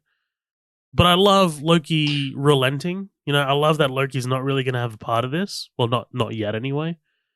And Loki's like, I've heard about this champion that he has, and I heard he's gloriously savage. Loki has no idea. And I love Thor, just kind of hitting a point where he's like, yeah, just in the last 2 days, you've basically gotten our dad killed. Yeah. You've gotten my hammer destroyed. It's like Loki is constantly, a thorn Solid in his points. side. Yeah. I piss myself laughing when Korg comes in and just piss off Ghost. But just after that, dude, like this the moment of silence, and then he's freaking gone. Yeah, he's fucking great, man. He's outstanding. They're in this kind of like sort of like preparation room. Hey Phil, do you want a big Phil? You killed like 3 vampires if they were like huddled really close together. That part fucking made me laugh really hard. It's so good, and I'm sure that must be a What We Do in the Shadows reference, like the 3 vampires huddled close together, because that's what, but it's so the hammer rode on your back. This is one of my favorite exchanges in the entire movie, dude. Like, oh my god, the hammer pulled you off. But then, like, he was like, sounds like you had a special connection to this hammer, and it was like losing it was almost like losing an intimate friendship. That was actually really sweet, and I love like Thor being like, that was a really nice way to put it. Yeah, and I love a movie that will actually, that's almost fourth wall breaking. The fact that he's just like, hey, like this, the hammer is, kind of like an anecdote for a lot of shit. It's like, that's cool, Yeah, they take that and run with that in the next movie. I don't know how much I can say on here. I don't know. Yeah, it just came out. So I'm not gonna say it. But Uh, they do something uh, actually really kind of funny with the hammer in the next one. oh, Oh wow! yeah. A little bit of a tease. It's like a Family Guy bit, just like that reminds me of the time I got followed by a Jeff Goldblum. Yes, hello, Peter. Yeah. I fucking love when like Family Guy cuts away to weird shit, man. Like the clearing of the throat between the three gentlemen in the lounge room, and they're just reading the newspaper. It's like the Willem Dafoe being under the bed. Hey, are you sleeping yet? Yeah, like that. That's great, man. All right, we are officially. There's a couple things that have to happen on an MDF episode, and one of them is a Family Guy reference in every episode. That's like I'm pretty sure the last 6 episodes we fucking reference. That's about on point as Freshly Squeezed. Like, you know what I mean? We say Freshly Squeezed every episode, so like, and there needs to be a Family Guy. And then we always go, oh yeah, Family Guy's great, but old Family. Oh yeah, I know. Oh, it's always old Family Guy. Yeah. We're like a fucking broken record, dude. I love it. Thor discovers who Valkyrie is. The fact that she is a Valkyrie and not Scrapper 142. Thor's like, I wanted to be one of you one day, and then I figured out you're all girls. But I love, we haven't seen, outside of like our first sort of introduction to Valkyrie, we haven't seen what she's sort of like physically capable of yet. But Thor's excitement to see her and his reverence for Valkyrie is really kind of like sets a thing in your head of like, oh shit, she's probably a badass, man. You know? Oh yeah, that's a precedent for sure. Yeah. But she's trying to appeal to he's trying to appeal to her better nature. He says that Asgard's in danger, but she's like, look, I'm a scrapper. That's all I'm ever going to be. She's done with Asgard, right? Thor gets hauled off to get his hair cut by the one and only Stan Lee, right? Mm-hmm. That's a great and Stan Lee's great, but Chris Hemsworth is great. He's like, if you cut my hair, I'll slit your throat. And then he turns to the machine and is like, please, old man, don't do it. I love it. I love the idea of Stan Lee making Thor afraid. Him having that power. Right. Like, yeah. And I'm sure that's kind of nice for Chris Hemsworth because that's the second like Stan Lee cameo he got to share with him, and his last. Yeah, really, really sad. Did we talk about Chris Hemsworth's sort of like comedy chops? Because, man, I think he's got some really fucking good timing, dude. Yeah, I'm sure we did on Cabin in the Woods, which we did not too long ago. I think he's a good actor. I think there's some times where he's kind of phoning it in, to be honest. I think there's a couple of times where, and not all the time, he's not a bad actor, but I think, he hasn't had that role yet of like, he needs like an I, Tonya or a wrestler, like or the wrestler, like he needs that indie role to really come in and like, I think Rush. Shake up that kind of I think it was incredible in Rush. Rush is great. I think he needs something like Rush, but on a monumental scale to break the hold of like Thor and shit,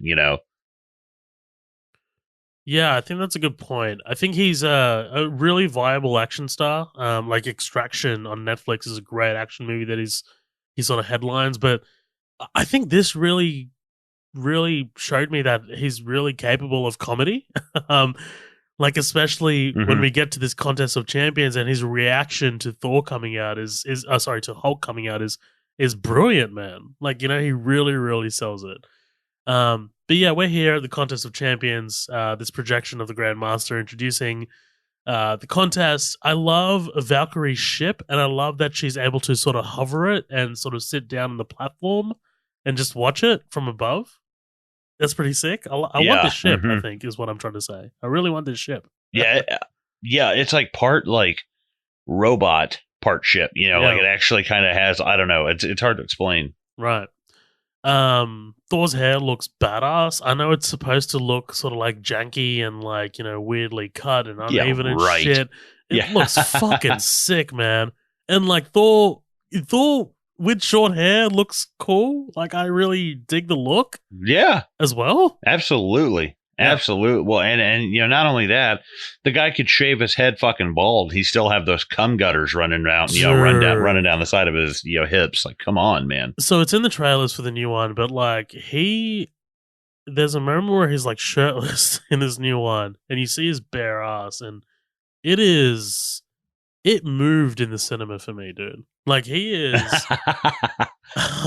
You think he's ripped in this one, dude? Wait till the next one where he's built like a fucking brick shit house and he's still ripped. It's crazy. I don't understand this man's body. But anyway, I love the helmet as well. Him putting the helmet on is sick. Yeah, fucking finally, Yeah, this is something that a lot of fans have been waiting for. Was also kind of like teased in the trailer as well. But yeah, I give you your Incredible Hulk, and then Hulk comes out, and it's this big moment. And man, I love in any other movie, it'll be a moment of fear for Thor or something like that, or like but the yes, like the big grinning yes is brilliant, man. And then him looking up at the Grand Master and we know each other, he's a friend from work, is a killer line. It's an absolute killer line. I might be talking in a term. I think Chris Hemsworth's kid came up with that line. I don't know if it's his kid. I know it's a kid. Okay, yeah. I think you're right. I think it was like kids visiting the set or something. They're like, oh yeah, that's Hulk. Yes. They're friends from work. I was like, that's fucking great. It's brilliant. It's brilliant, dude. Fantastic. But I love I love Loki's reaction. Loki's like, oh man, I gotta get off this planet. Oh man, he got his fucking ass beat. His reaction, it's been what 5 years since he got his ass beat, and he still like remembers it. Yeah, it's brilliant, dude. This demigod, who can fucking take whoever on. He remembers his ass whooping. But yeah, this is brilliant, dude.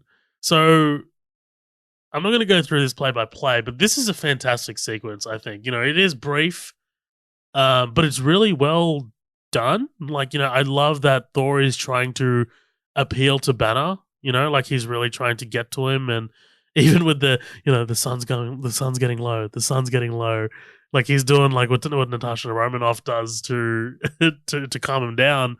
And then like you get that really goofy look on like Hemsworth's face as he's smiling before he gets ragdolled like Loki did. And then like fucking Loki getting up and he's like, yes, that's how it feels. Yes. Well, the second he started that like back and forth, like hitting him like that, I was like, dude, that is so like Loki. And then Loki stood up and fucking, I was like, okay, I just wanted to make sure. It's fantastic. But yeah, this fight goes on. But I guess like the big sort of like thing here is that Hulk manages to pin Thor down, and Thor kind of like goes into this, I'm gonna call it God mode, dude. Like where he kind of like electrifies. Yeah, it's very Mortal Kombat version of Thor, Yeah, I mean he's kind of like realizing that he doesn't need Mjolnir to kind of like channel his powers. But it's badass, man. I love like Thor sort of like being like discombobulated and being confused, and like he's like, this has never really fucking happened before. Like what the fuck? But that shot of like Thor and Hulk running, to each other, and Thor just absolutely knocking Hulk out, and the helmet coming out of the helmet coming off Hulk. It's awesome, man. This is Talk to me more about this sequence, dude. I love this whole thing. Yeah, I like it. Like you said, it's brief, but I enjoy it. I think it's got some good physicality. Personally, I think it's absolute horseshit. I think Hulk would beat the fuck out of Thor. I don't think there's a chance in hell. It's like, dude, Hulk just won't stop. Like eventually Thor will tire out. Like Hulk just won't fucking stop. Like there's no way. Thor without his powers? I don't know. I think almost even with powers, because it's like Thor couldn't grab Hulk and like throw him into fucking space, but Hulk could like throw Thor into the sun. You know, like if he really, really wanted to, it's like, dude, I could plant you in the core of the earth. You know, like Thor would fuck him up, I think for sure. But when it came to like the death blow, we're getting into like childhood arguments, but I love it. Yes, very. I don't give a shit about like Batman versus Superman and like Iron Man versus Batman. It's like, no, I don't give a shit. But Hulk beats like everything. I'm gonna say this: fucking Thor with Mjolnir beats Hulk. Sorry. Maybe, because I don't know. I mean, I'm just thinking about that time in Avengers when Hulk goes to pick up Mjolnir and he can't, right? So like Thor just needs to put Mjolnir on Hulk's chest while he's down, and that's it. He's done for. Right. Yeah. Or yeah. And I feel like there's pros and cons to both of them, but I feel like, you know, if you have to have electricity and a hammer to beat your opponent, then they're better than you, you know, like then that person will beat you into fucking. And the whole thing with Hulk is like, eventually, you know, comic book Hulk is like, the more you make him mad, the bigger. Like there was a comic book run, I think, when I was in middle school where it was Hulk. And every time he got mad, he just got bigger. And eventually he was like the size of like, he was like Godzilla, you know, and he was knocking down buildings and shit. And his anger just couldn't be controlled. And that's the thing that I think that ultimately would win Hulk the fight is like Thor, like Mjolnir can be destroyed, you know, like Hulk, like Thor, a lot of his shit can be fucked with, but like Hulk, it's all like an inner, you know, unless you take fucking Scarlett Johansson out there singing songs to you and shit. Hell yeah, my rage boner would die real quick. My rage boner would actually get harder, if anything, to be honest. Yeah, right. Yeah. But she, you know, I think that the thing about Hulk is, ultimately it's just that inner rage that's like, it can't really be taken down, you know, like really, like it might work with Natasha Romanoff, but I don't know, you know, that's the only time it's always been like Natasha Romanoff did what Betty, whatever her name is. I almost said Betty White. Betty Ross does for for Hulk and like all the comic books and shit, you know. My name is Betty White. Yeah. Oh, we've been watching Golden Girls a lot. Yeah, I love Betty White. Yeah, I think you're on point, dude. This the Grandmaster essentially cheats, right? And tases Thor because he realizes that Hulk's in danger, you know. But I love, like, as soon as like Thor collapses, I love Valkyrie's reaction because she kind of like rolls her eyes and she's like, it gives you the sense that this has happened before, and you know the contest of champions is rigged, and you know all that stuff. But yeah, Thor, you know, Hulk does a massive fucking leap in the air. I love the way it's shot. I love the sound of it. I love like him kind of like leaping, and then you just hear the whoa, like, you know, like him just like rising up and coming back down in that fucking first person view shot, and you know, Thor raising up his hand to defend himself, but he just can't, knowing that he's done for. And cut to black. He's dead. Yeah, he's dead. That's it. In the movie. Yeah, that's cut to credits. Tragedy. That's about halfway. What do you say about taking a quick break right here? Sounds good to me, bud. Cool. Ladies and gentlemen, we'll be right back with more Thor Ragnarok. Please do not go anywhere. We'll be right back.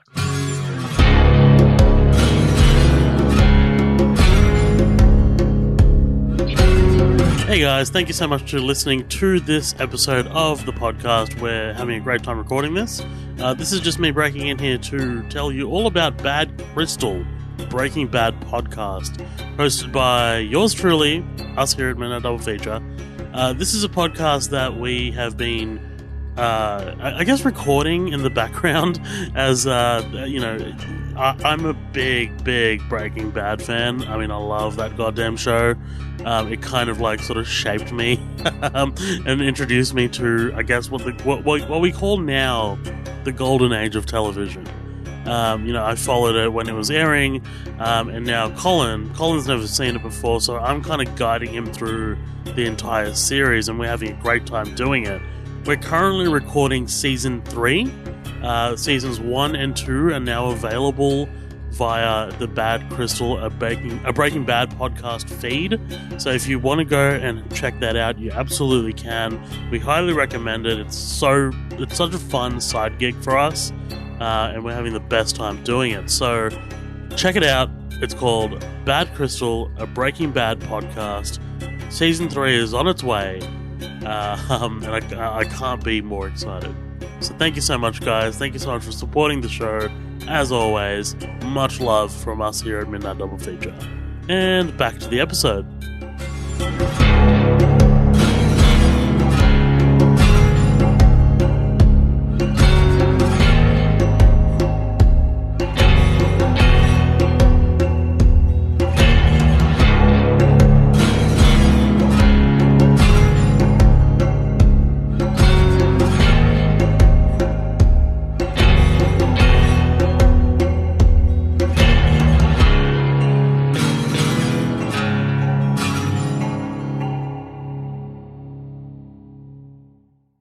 Ladies and gentlemen, welcome back to our coverage of Thor Ragnarok. We are freshly squeezed, as we always are when we return from a break.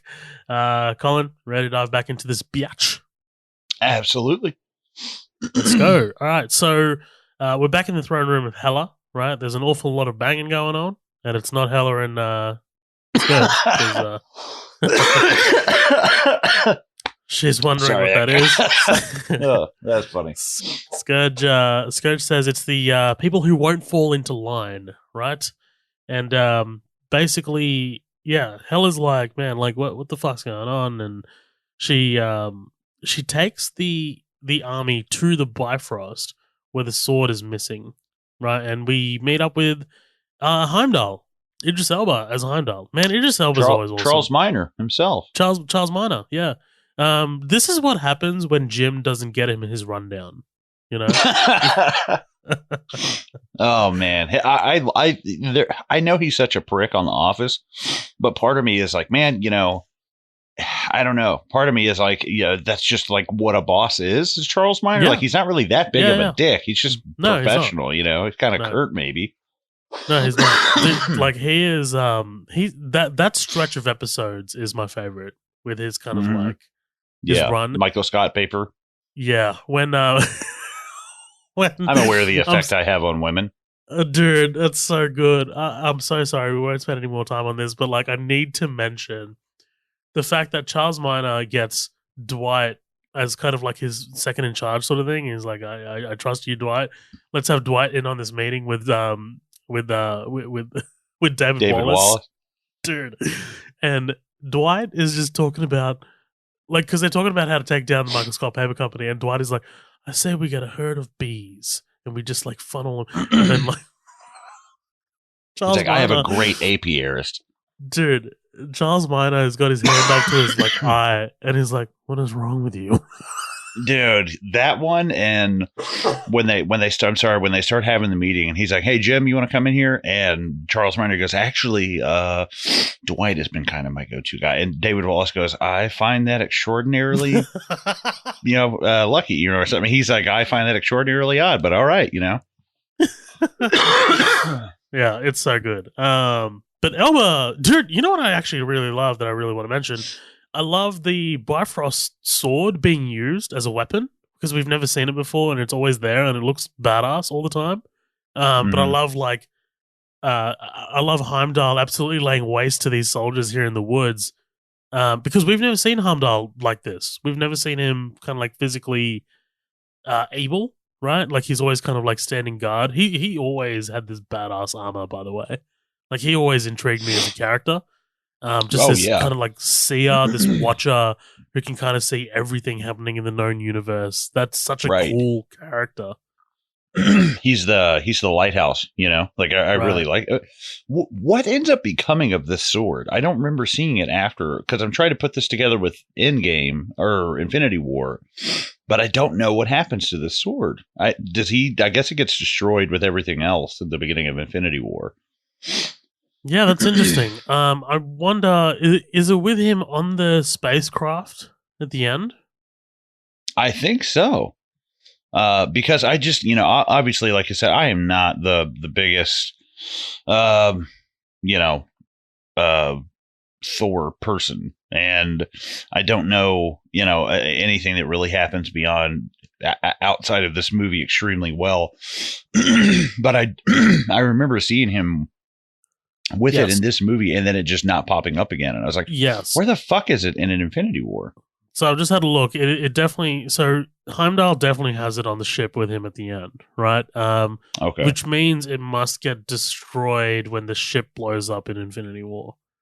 that makes sense. That makes a lot of sense. Yeah. Which is something that I don't. This is the MCU, right? I mean, it's different directors, different scripts, whatever.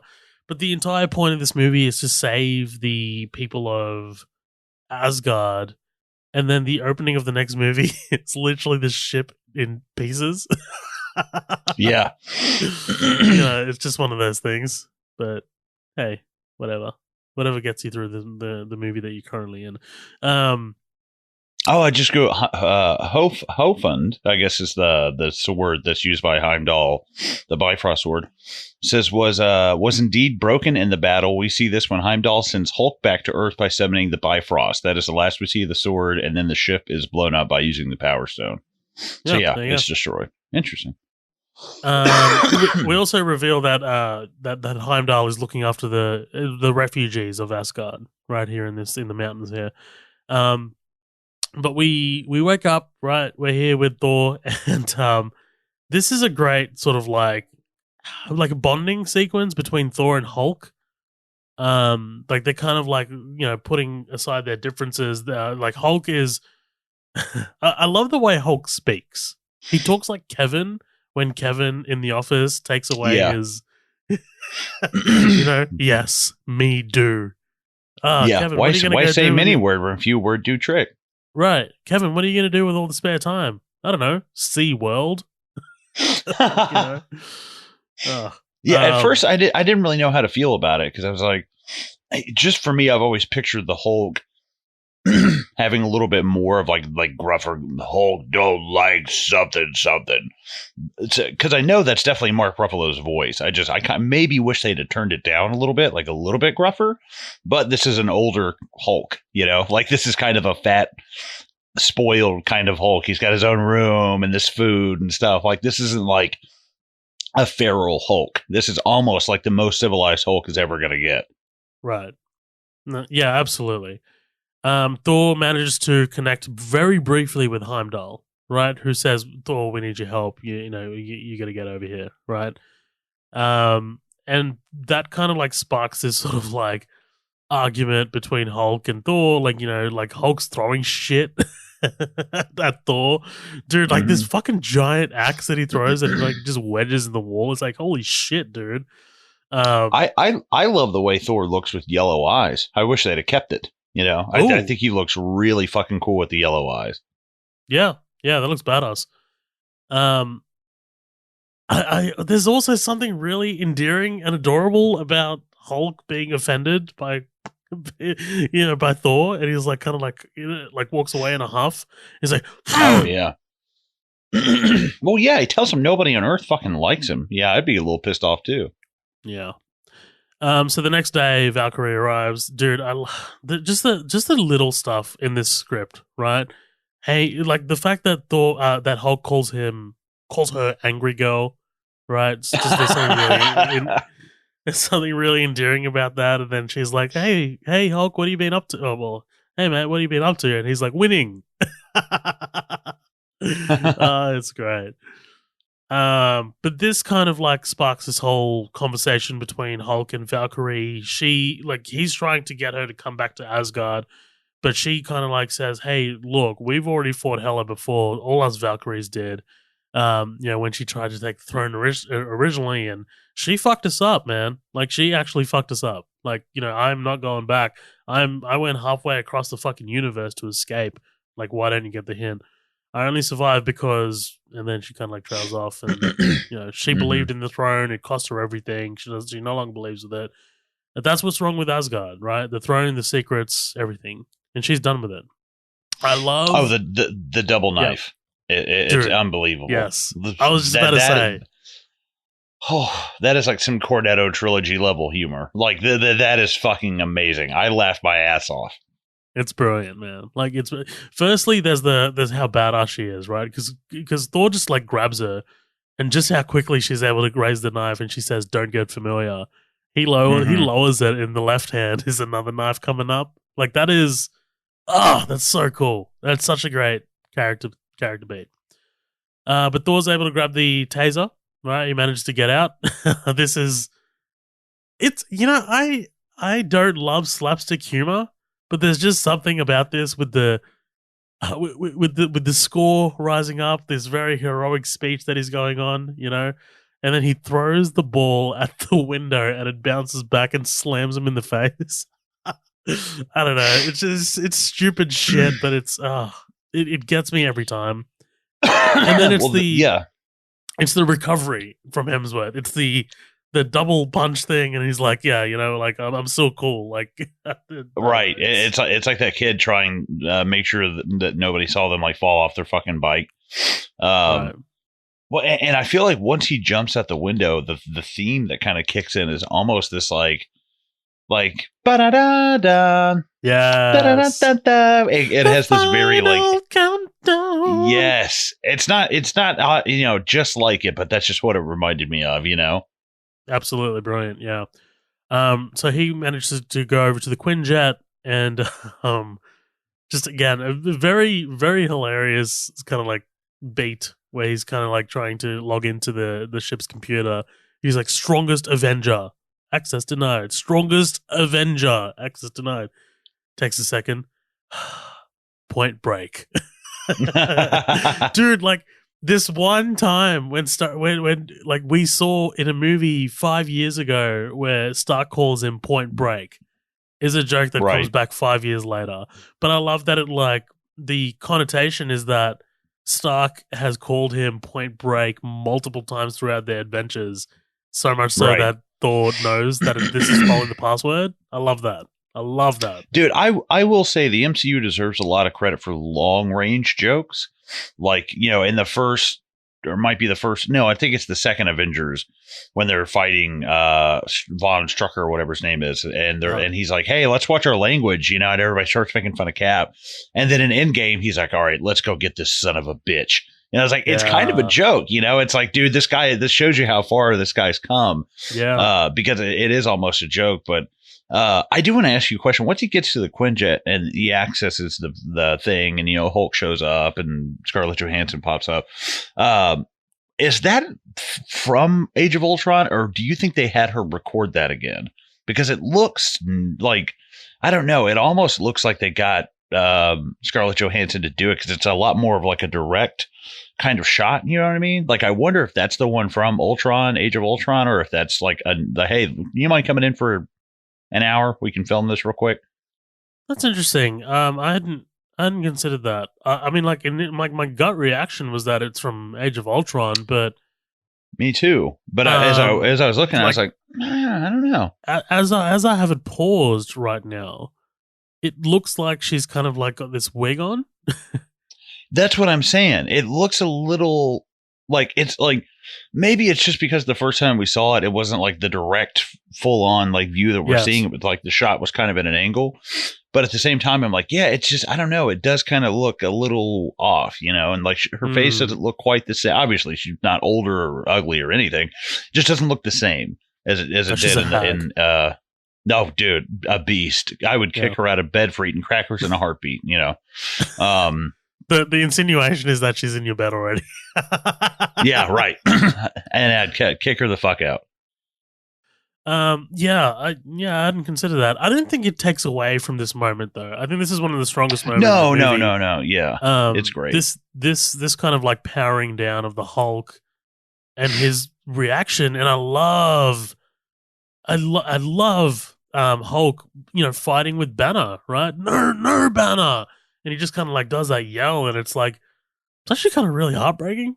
Like it really kind of like gets to you. Like, I think Banner, I think Mark Ruffalo does a really great job, man, of making you really care about the battle that's happening inside him.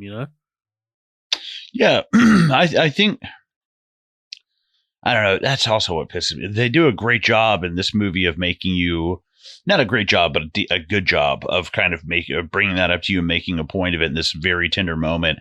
And then they just do a lot of shit off screen for, there's no resolution in Infinity War and Endgame. It's just kind of like, yeah, we're over that. I was like, son of a bitch, man. I kind of wish we got a little bit more resolution with that. Maybe that's in She-Hulk. I don't know. Yeah, that is that is one of the weaker elements of those two movies. Those two movies. It's got to be by necessity, so though. Much. It's got to be. Universal's probably not letting them play ball or something. I don't know. Right. Like, there's just no reason not to. No, I agree. I definitely agree.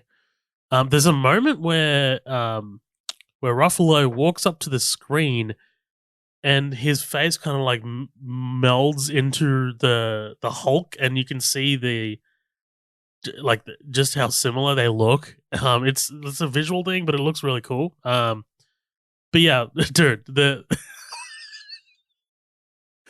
computer recognizing him as the strongest Avenger, and Thor being like, "Wow, that's so what?" good.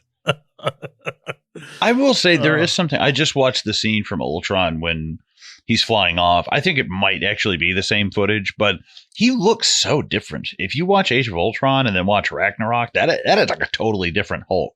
Yeah. And I kind of like how he looks in Avengers movies versus this. Like, I think he looks all right, but you can tell they're definitely like making him look like Mark Ruffalo now, like a lot, versus the other two, resemblance. But now it's like, no, that's just Mark Ruffalo in a giant green body. Yeah, that's interesting. I wonder what the thought process is behind that. I don't know. I kind of wish they'd have kept it the old school way, but yeah, I definitely got a kick out of him being able to access the thing, and he's like, oh, Jesus Christ, They're looking up the projection of Goldblum, kind of like, telling everyone, hey, look, the champion is missing. Take to the streets and hunt him down. Dude, I love this like little exchange between Ruffalo and Hemsworth when when Thor's like, yeah, we had a big fight, and he's like, did I win? And he's like, no, I won easily. Yeah. Oh, it's brilliant, man. But yeah, so Loki and Valkyrie get called to the Grandmaster's throne room. There's this awesome sort of like reverse shot. They do this spin because the floor is reflective. Oh yeah. Not sure if you caught that, but that was slick, man. I love this competitiveness between Loki and Valkyrie. Yeah, I can catch him in 12 hours, and Valkyrie's like, oh, I can catch him in 3. I can catch him in 1. Yeah, it's great. But yeah, so they're tasked to go out and find and capture the Hulk. They managed to trade some blows, right? I thought the Valkyrie had died all died gruesome deaths. And this is a great moment, man. Tessa Thompson, when she delivers that next line, when she says, "Choose your next words wisely," she's got a fucking knee up to Loki's neck, and Loki does the sort of like mind meld thing to kind of like see what she's thinking. This is some of the best stuff in the MCU. These visuals here. Oh yeah, the shot of Hela like looking up and all of the Valkyries riding in the back. Holy shit!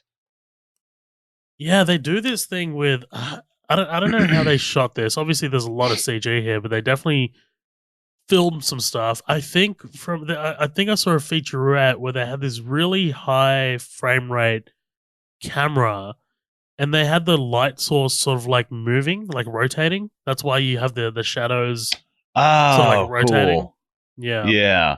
Very dreamlike. I feel like this is what Zack Snyder is just like. Yeah, this is what I want the Battle with Apocalypse to look like, and it's like, yeah, you wish. Yeah, right.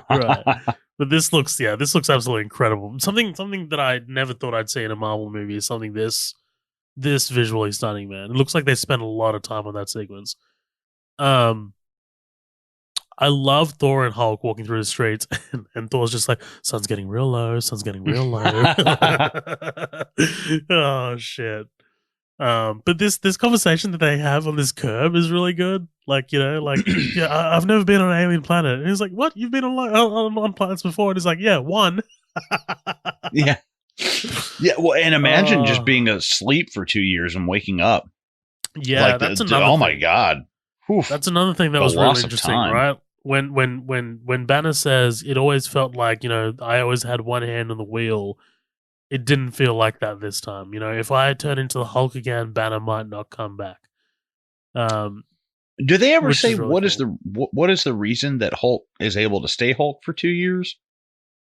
I don't know. I think it might just be the evolution of Hulk. I mean, I feel like I don't know. It might just be a psychological thing. I was just curious one because side's just stronger than the other. I think in the comic book it's straight up like Sakaar as a planet is something about the ecology of the planet allows him to just stay as the Hulk the whole time. I was like, oh, okay. That's it. Yeah, or it could just be the constant fighting, gladiator matches. Just like no, he just stays Hulk all the time now. That would make a lot of sense. Point. I also think there's also a thing from Banner where when he flies off in the Quinjet, right? Because he's obviously leaving for a reason. Like he can't be here. What does he leave again? What he leaves again because because he's that's when he has like the Hulk Buster armor fight and he like really fucks a lot of shit up. Right. But at the end of that movie, I think he just makes the decision to leave. He kind of exiles himself. Yeah. So I'm wondering if that decision of like him kind of like falling into this like deep depression state caused the Hulk to come out and defend himself a little bit. It could be like, oh, you want to see a fucking monster? I'll be a monster, goddammit. It's like, I'll stay like the moment where he's like, I can't remember what Hulk says to him, but in the moment he says it, like Mark Ruffalo is like, maybe the fact that I was trapped for 2 years inside of a monster made me a little weird, and he starts hulking out, and I was like, that's fucking cool, dude. That's really fucking cool. It's like a Hulk fan. I really like that. It's badass. Man, Ruffalo's delivery of some of these lines is brilliant. Like, I'm not fighting your sister. That sounds like a family thing. I'm not fighting any more beings. I'm sick of it. Yeah. You'll never have to think about Hulk again. And like walks into like Hulk Mardi Gras. Oh, dude. When Hemsworth is like, look, I never even like Banner anyway, all science and things, whatever. But if I'm being honest. He's like, Banner's useful. He's smart. And he's like, is he though? So many memes. Yeah. So many fucking memes. So many memes. They reconnect with Valkyrie. Valkyrie now wants to assist, right? And she ends up being very helpful because she takes them to Loki. Dude, I love Hemsworth picking up the thing and just throwing the thing at Loki, and it just bounces off him. It's like a can or something. Right. She says, I don't want to run anymore. I can't turn away anymore. So if I'm going to die, well, it may as well be driving my sword through the heart of that murderous hag. She's great. And this is where they form the Revengers, according to Thor. Very, very cute. And time to go up the devil's anus, right? Haven't had a devil's anus in years. Oh, I'm sorry. You're talking about the movie. Yes. Cool. No, I'm just kidding. I like how it's no, it's basically the portal to the upside down, that's a good point. I like that. I like that. A little taste for the next episode on the bonus episode that we're going to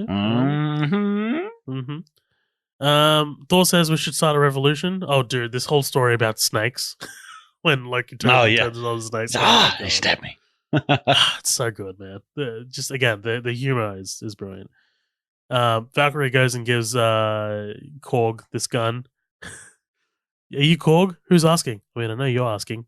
Anyone else? The revolution has begun.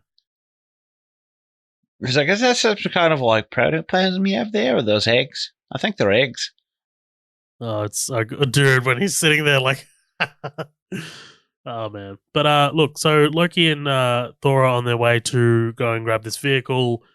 Man, I love them. Like, there's something about them fighting side by side that's really awesome. Like them, like cocking their guns, and Thor's like, "Hello," oh yeah, and he's like, "Hi," and like they just, they get to fucking beating ass, man. It's good stuff. It reminds me of Rick and Morty. You know, those first couple of seasons when they're firing on like the bug monsters and shit. Mm. This is one of my favorite parts in this movie when they're going up this elevator, and Loki is like, I'm probably better off staying here on Sakaar, and Loki thinks that Thor hates him, right? And there's Hmm. this moment where Thor turns to him and he's like, "Brother, this place is perfect for you. It's savage, it's lawless, and yeah, like this is really actually a really warm moment." What do you think about this? I like this a lot because Loki is like, I think I should stay on Sakaar, and I think that us and the audience and Loki are expecting Thor to go, "What are you talking about? You have to come back to Asgard with me," and but he just goes, "No, you should stay here. Like, I think you're fine. Mm. I think this is a good spot for you. I think it kind of shows that, I don't know, that Loki does kind of like the cat and mouse of it, that he does kind of like the whole chase of it, but now." I think it is finally, I think he's underestimated Thor, and that Thor is mature enough to go, yeah, you know what? Don't come back to Asgard. Right. Stay on Sakaar. Do your own thing. Like, obviously, you were never happy there. Like, you're not content. You need to do your own thing. Yeah, I mean, just after that, Thor says, "Loki, I thought the world of you. I thought we were destined to fight side by side for the rest of our lives." And there's a moment here when Loki actually looks genuinely sad at that notion. Mm-hmm. Which kind of like I guess feeds into his decision to sacrifice himself for Thor in the start of Infinity War, which is interesting. Yeah, no, for sure. It's definitely, I haven't watched Loki the show. I need to, but he's got a good character arc even over these films. I'm sure it's great in the TV show as well. Let's do Get Help. Again, just kind of like telling us, well, signifying to us that these two have a history, right? I mean, like that these two know, like just the fact that Get Help is these two words signify this method of of taking down these guys that they've done before, probably multiple times, and like he's sick of it. It just kind of like speaks to this history between these two. I really dig. Um, but yeah, Loki being Loki tries to get one up on Thor. Doesn't happen. Thor seems genuinely disappointed, but not unexpected, not surprised.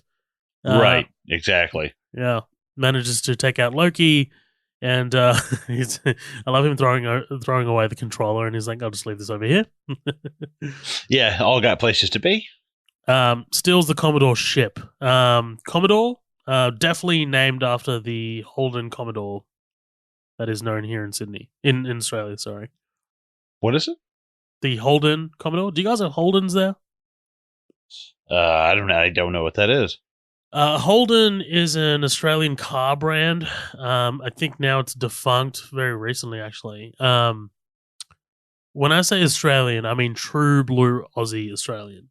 And Holden Okay, yeah, I was gonna say I've Commodores, never heard of yeah, holding anything. Holden Commodores are one of the most, if not the most popular cars driven around here. Yeah, Damn. No, I yeah, never heard of him. incredibly popular.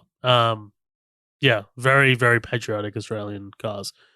Um, but yeah, Thor manages to escape in the ship, and the Grandmaster makes a call to arms. Right, take to the skies, bring him down, bring my champion back to me. And this kicks off this spaceship sort of like chase. Really, really entertaining stuff. Again, the score here from Mark Mothersbaugh is really awesome. The techno score, I really dig it. This is a lot of fun. This sequence, you know. Oh, Um, absolutely. I think yeah. Thor is really rocking. I don't know. I might be looking too much into this, but I feel like there's a very Mad Max thing going on with Thor. Like he's Ooh, got like that. paint on like one side of his face, and then he has the blue shoulder pad on one side, and then the half of the cape on that same side. But then he loses the eye on the opposite side. And I was like, I don't know. I just find that really interesting. Like that one shoulder pad and shit just it's got me thinking some Mad Max stuff, you know? Hemsworth is playing Mad Max soon, right? Do you know Really? this?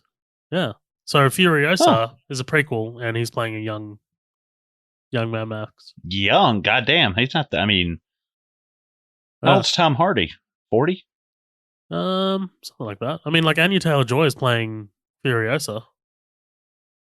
I don't know. I mean, because I don't know about that. I think that's a little because Tom Hardy's 44. I mean, if I'm thinking young Mad Max, like I mean, go with the Hemsworth, but maybe go with a little bit of a younger Hemsworth. I don't know. That's just my 2 cents. Let me see. Chris Hemsworth, Furiosa. Just Yeah, talk about he's 38. Chris Hemsworth is 38, and Tom Hardy's 44. So I'm like, how much younger is he? 6 years? Are we doing a 6-year younger version of Mad Max? I don't know. It just seems kind of silly. Like if you were like, hey, they're doing a younger version of Mad Max, they're getting Cillian Murphy. I'd be like, he's not fucking. What the fuck? Like that's not the same. Like I don't know. I just when young Mad Max, I'm thinking like 20. Fucked up. You know, I fucked up. He's playing the villain. Sorry about that. Oh, okay. Makes a lot more sense. So, God, Chris.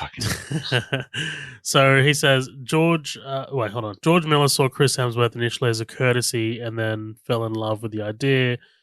He's going to play totally against type. He's playing the lead baddie. Unfortunately, we've got to find all of our other characters that aren't around anymore. A new Morton, a new Bullet Farmer, and a few others. Oh, cool. Word. Awesome. Yeah. Now I'm a little bit more excited for this. Sorry like, what the fuck? Yeah, that's my fault. But yeah, it'd be cool to see him as like an immortal sort of like figure, which would be really interesting. Which is wild. Dude, Valkyrie fucking gets after it in this scene. Valkyrie. Oh, absolutely. Man, dude, when she lands on that ship and she just, without missing a beat, just slices through the top of it and just jumps off to the next one. Ugh, love it. I never thought we'd hear the word orgy in an MCU movie. Oh, yeah. I would think, yeah. And at one point, he's like, I don't give a shit about your revolution. I was like, oh, wow. Yeah. This is the Grandmaster's pleasure yacht, I guess, where he just pleasure yacht. So dude, ominous. Him saying, don't touch anything after being told that this is used for the Grandmaster's orgies, dude. Oh, so good. Yeah. This is awesome. I love this whole scene. It's a lot of fun. It's MCU fun. Mm-hmm. It's awesome. Good stuff. They take out that woman, right? Topaz. Yeah. Only because Ruffalo can't find the weapon systems and he launches the fireworks. It's my birthday! Causes her to crash into the thing. And they head up the Devil's Anus, right? This is, This is it. We're headed back to Asgard. When they arrive in Asgard, dude, and there's that shot of Asgard, it's this really wide shot of like just the entire sort of like, I guess, city, or like, it's not even a planet, right? Like it's just, it looks like like one of those like the icebergs, but you see like the bottom of the iceberg under the ocean. That's what it reminds me of. Yes. Absolutely. Yeah, because I've been actually watching a lot of iceberg videos on YouTube and shit. Wait, but what? Yeah, can we just stop right there? Iceberg videos on YouTube? Yeah, no, not literally just watching physical icebergs. It's a term used for. It's basically like Fallout New Vegas. They do an iceberg. It's things. It's like trivia and things about the game or movie or show or album or whatever the iceberg video is about.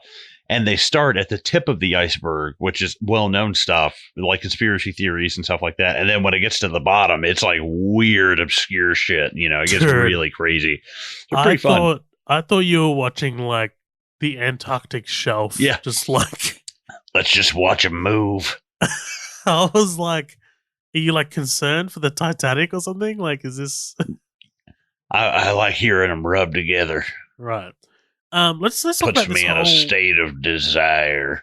Are you doing your best Sam Elliott? Is that what this is? Nah, it might be my best Scruffy from Futurama. I don't know. Okay, I love that. I love it still. Let's talk about this whole final sequence, sort of like sporadically. I'm not going to go in order here. Essentially, Thor and Hela kind of like face off in the throne room. You know, you are my sister, and technically have a claim to the throne.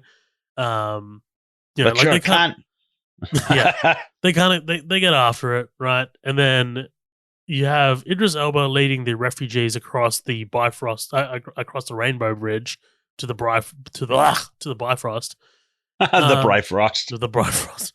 But the Fenris Wolf is guarding him, and then we kind of like get the arrival of Valkyrie, who is unable to kill the Fenris Wolf with this gun, dude. When she suits up and she does that little shimmy thing to get the gun ready, oh god, kill me. Oh, dude, if that is not, I mean, come on. Like, all I could think of was just like, it looks like she's getting ready to peg somebody, you know? That's like all I could find, male or female, you know?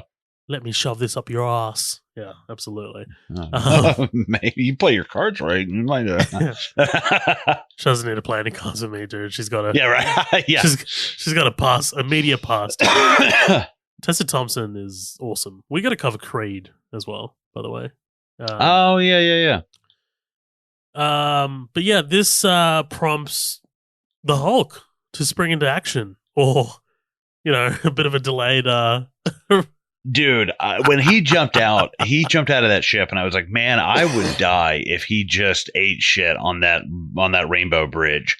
And when he hit that fucking thing, and I went like, I just remember like freezing and being like, oh my, whoa. It's like when you're on YouTube and you see somebody fall off like they're trying to jump into a pool and they hit the concrete and you're like, ooh, like the second he hit it, I was like, oh my word, they actually did that. And then all of a sudden, he hulks out and shit. But I just wanted him to look like a goddamn like pretzel on that thing. He would just fucking arms like, but like I got a hold of him, just arms and legs all broken up. Even that close-up shot we got of him with the kind of like the mouth open, like, dude, it's so good. Hi, I'm Bruce Banner. Welcome to Jackass. He says as he jumps out the fucking thing. Oh shit. But anyway, so yeah, this it's so fucking good, dude. When he grabs the Fenris Wolf by its tail and he just whips it across and yeah, love these movies, man. So Hela manages to kind of bring Thor into sort of like a bit of a chokehold. And she kind of like starts doing the villainous sort of like monologue, tell me, brother, what are you the god of again? And this prompts Thor to kind of like go into this sort of like vision with Odin, which I really dig, actually. Like, I like this moment of, I've lost everything. I've lost my hammer. I've lost my eye at this point. I've lost my father. My mom. Yeah, my mom. She's like my girlfriend. Right? I mean, don't forget the little dig at the start where, oh, I'm sorry, Jane dumped you. So yeah, right. Thor is like a bit of a tragic character at this point in the MCU, and probably even more so after this second movie. This latest movie that's come out. So him kind of like seeking Odin's guidance is awesome, and I love Odin going, "Are you Thor, the god of hammers?" Like it's it's awesome, man. It's good stuff. This obviously prompts Thor and gives him the strength. And man, oh man, this sequence, this immigrant song coming back, the giant bolt of lightning that absolutely destroys the palace here.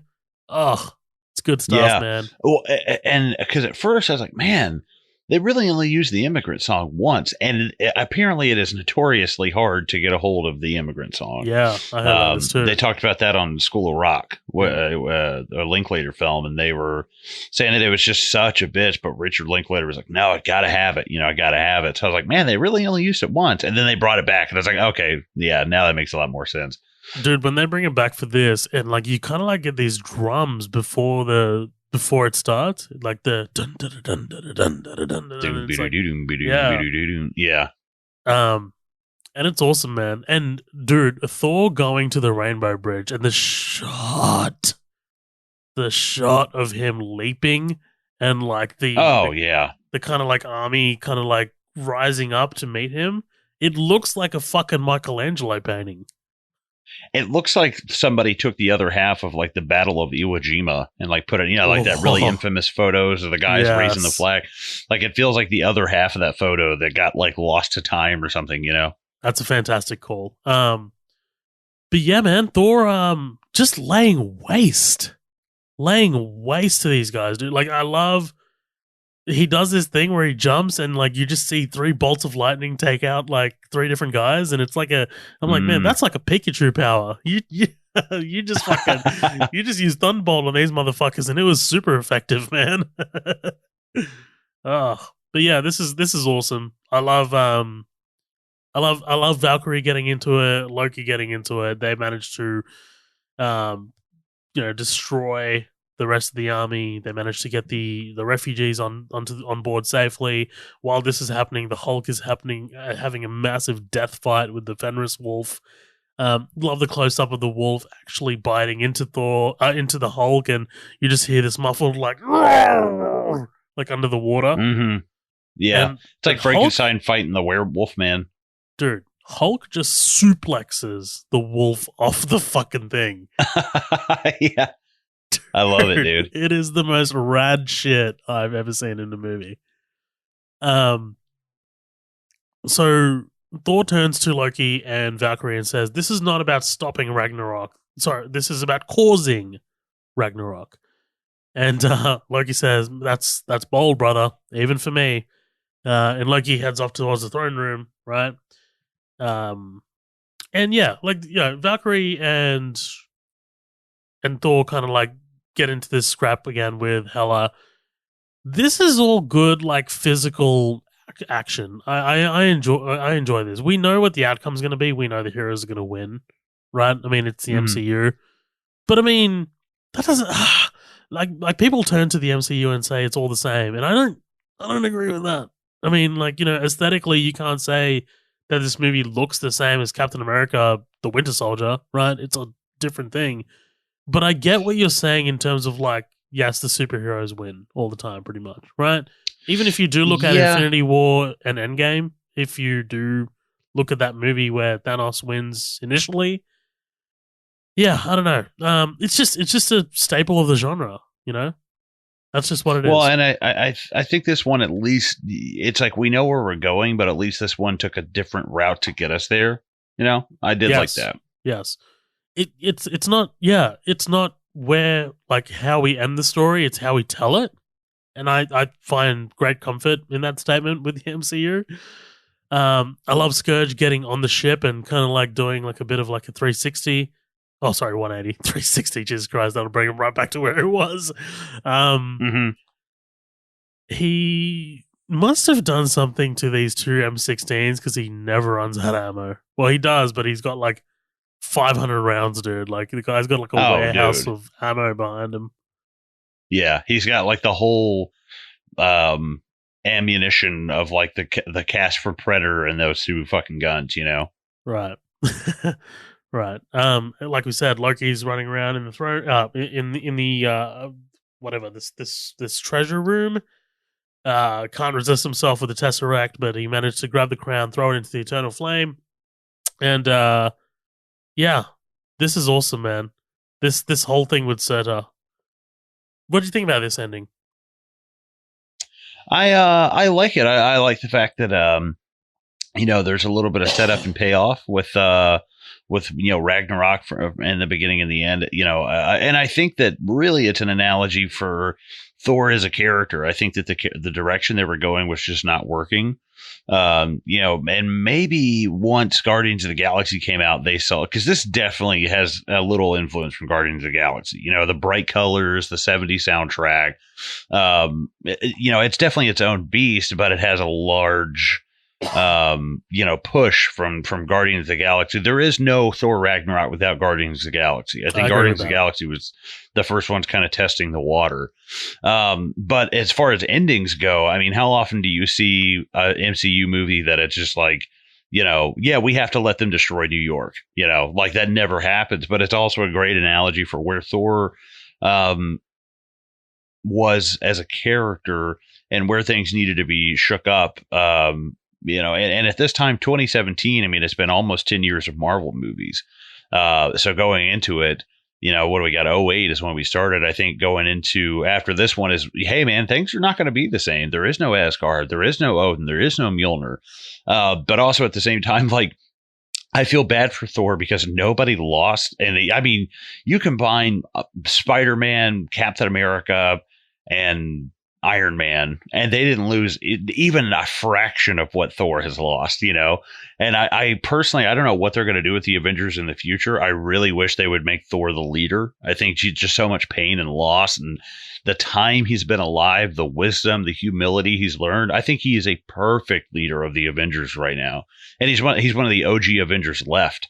I think he would be perfect, for a leader, he would be a perfect Iron Man right now for the Avengers. You know, I think he'd do great.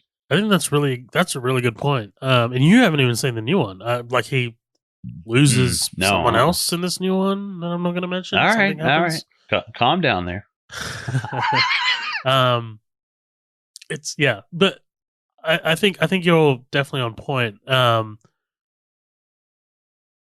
This destruction of Asgard is awesome, man. Like her rising up out of the ocean on like one of the fucking blades or something, like, and then like dude, like the size of these blades that she's fucking throwing at Surtur, you can feel the weight of them somehow. Like I don't know if it's in the sound design or if it's just how slow they're moving. You know, like because we've seen it throw out blades in the thing before, and like you just like there's something about the weight and size of them that really gets you. But yeah, Surtur absolutely destroys her. She knows she's done for. She knows Asgard's done for. And yeah, they destroy it. I love them looking down, and you know, you've got the joke from Korg. You know, if it's the foundations are strong, we can rebuild. And then nope. Those foundations are gone. Well, sorry about that. Yeah. And then that's pretty much it. We're kind of like wrapping up here. Like he says, you know, maybe you're not so bad. Thor says maybe you're not so bad at all, brother. And he says maybe not. If you were here, I might even give you a hug. And he's actually there, which is really touching. And that's pretty much it, because Asgard is a people and not a place, which I really like the idea of that. You know, I like that.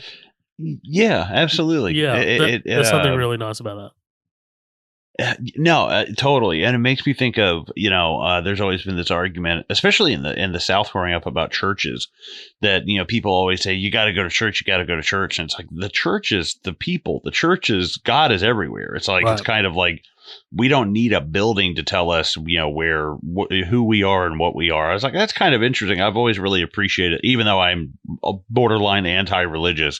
I have actually always liked the fact that it's like, no, we don't need to go to it's these specific coordinates do not make up how we feel and who we are inside. It's like, I really, really, really like that a lot. But I think it's a good sell, and they lived happily ever after. There were no more problems. They had I'll be honest though, I do like, it's like, man, they basically saved every fucking person in Asgard minus like the soldiers. You know, there's like hundreds of thousands of people on that ship, and just when they fucking get out of it, it's a bit of a bummer.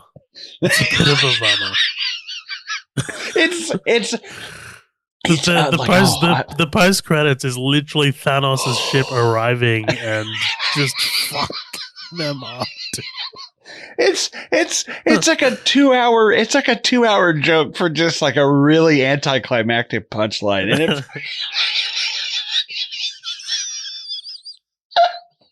it just makes me like to fight, and like you lose Asgard, and then the moral, it's like, it doesn't matter, you know, that was just a place, like we're a family, and then it's like, now I'm gonna kill your fucking family too. the Russos are like, fuck you guys. Oh god, my fucking stomach hurts. Shit. I was like, I hate to say, I was laughing my fucking eyes out at the end of this movie. I was like, geez, it's to me, it's almost like the Rick and Morty episode where Morty plays that game, where he puts the goggles on and he lives that guy's whole life. You know what I'm talking about? You ever watch Rick and Morty? Yeah, I've seen the first two. It's called like Ted or something, and he he grows up and he ends up getting cancer as an old man. He's like, I'm not ready to die. And he comes back, and then in his 80s, he like a thing of carpet falls on him and crushes him. And it's like, you survived all of that just to get crushed by a thing of carpet, you know? Well, that's it's funny because like it's literally the joke that Korg just made, right? You know, the foundations are strong, we can rebuild. Oh nope, we're gone. You know, how the fuck did Korg survive all this? Because he's in New Asgard. I guess some of them made it because there's like a whole community. Some of them did make it, yeah. Like, so not everyone died. Because when we do, I think they explain that in Endgame. They do in Infinity War. Because like when we open up in Infinity War, the ship's kind of like in pieces, and probably life pods. Yeah, it's not that much of a stretch to assume that there's life pods, right? Sure. Come on. There's Bifrost, there's portals, there's like all manner of magic transportation. So it's like, I'm just curious if they ever mentioned it. Right. And that's it, man. That's the Thor Ragnarok, right? Post-credit scenes is Thor's ship arriving. Thanos' ship arriving, right? Ready to fuck some bitches up. And then the post-credit scene is the Grand Master waking up on Sakaar, and he's because the revolutions happened, and he's like, oh yay, the revolution, yeah, you're welcome, it's more Jeff Goldblum's never a bad thing, so yeah, there you go. Nice. There we have it. Yeah, absolutely, dude. It's been a while since we've done the MCU, so it's nice to be back. But what are your final thoughts on this bad boy? Or you want to do listener comments? That was a lot of fun. I do want to cover listener comments just before we do head in. So thank you so much to everyone who commented. We got quite a few comments. Some on Twitter as well, which is really nice. I'm just gonna kick it off with Lee Patrick Weber. Thanks so much, Lee. He says, "This is my absolute favorite MCU movie. Tom Holland." Oh, sorry, I corrected him because he said Tom Holland. He was supposed to say Tom Hiddleston. Tom Hiddleston and Chris Hemsworth crush it in this movie, and Cate Blanchett plays such a fantastic villain. I couldn't agree more, man. Like, I mean, this is such a great performance from Chris Hemsworth and Tom Hiddleston. Like, they genuinely look like you feel their brotherly connection more so than the other previous movies. I think Thor, the first Thor, it's actually pretty strong. And Cate Blanchett looks like she's having a blast in this movie, playing a character that she doesn't really get to play very much. Also, while we are talking about MCU, I'm just raising this for awareness. People should not sleep on the Miss Marvel show. This is. I just want to take like a couple minutes to talk about this because this show, we've had Moon Knight, we've had Loki, we've had WandaVision, Falcon and the Winter Soldier, Hawkeye. This is without a doubt by far the best TV show they've put out, dude. It is. Damn. I was not anticipating this show at all. I was like, Miss Marvel, whatever. It's aimed for kids. It is bright and colorful and really well made, really well edited.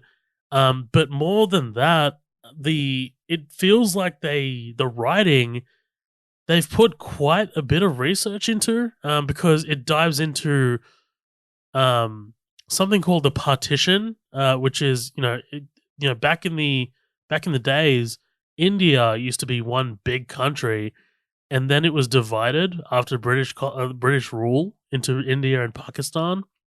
And India so the Hindus went to India and the Pakistanis were Muslims.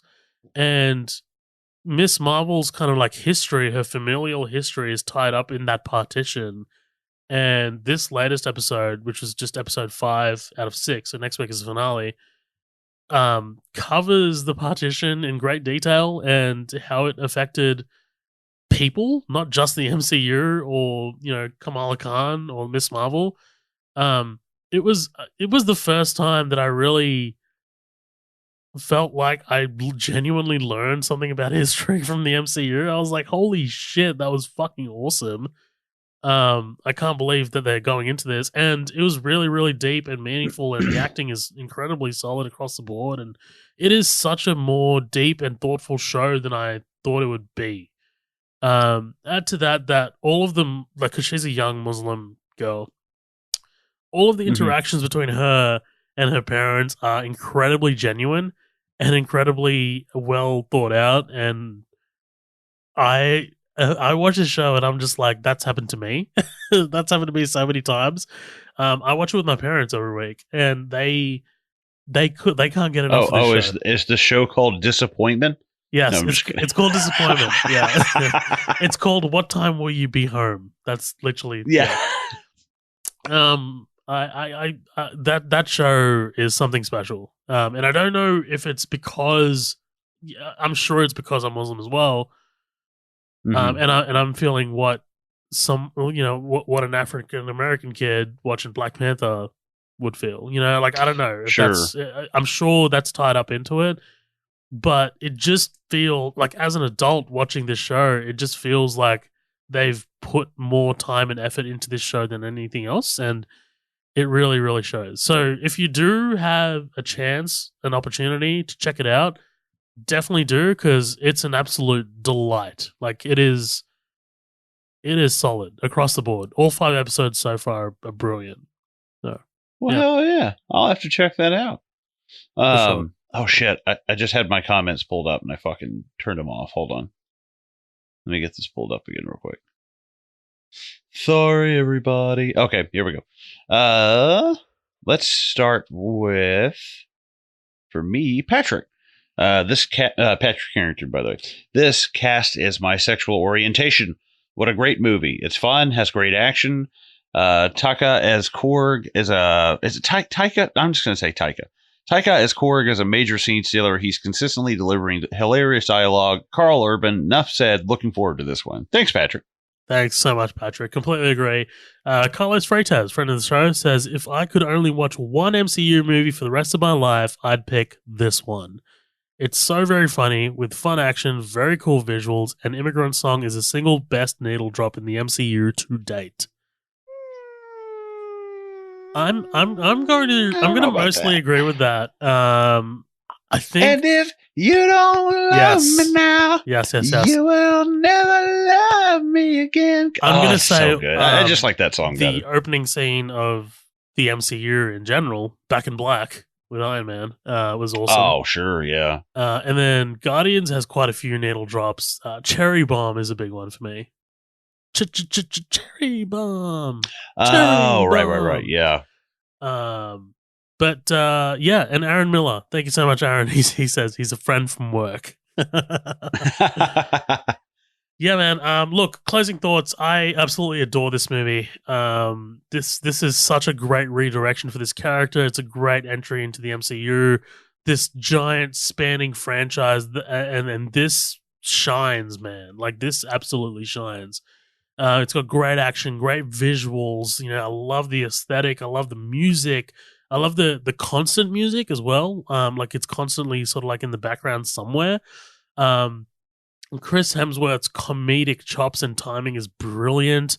Man, like Jeff Goldblum, enough said, man. Like, the weirdness of him really shines through. That moment where he just kind of like stops talking mid-sentence is brilliant. I think Hela is a fantastic villain.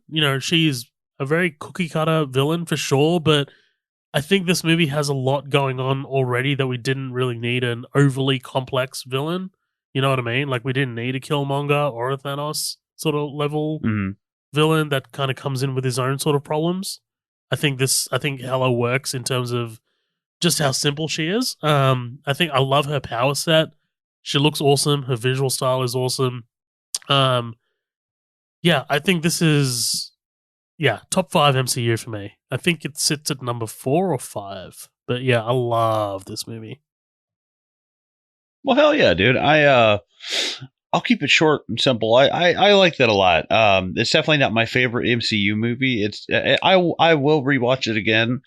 Probably won't be anytime soon. It didn't just absolutely blow my socks off. But I did really enjoy it. I think this is one of those ones that, Captain America: Winter Soldier, like the parents are probably going to like a little bit more than the kids. But Thor Ragnarok, I think it's just great for everybody.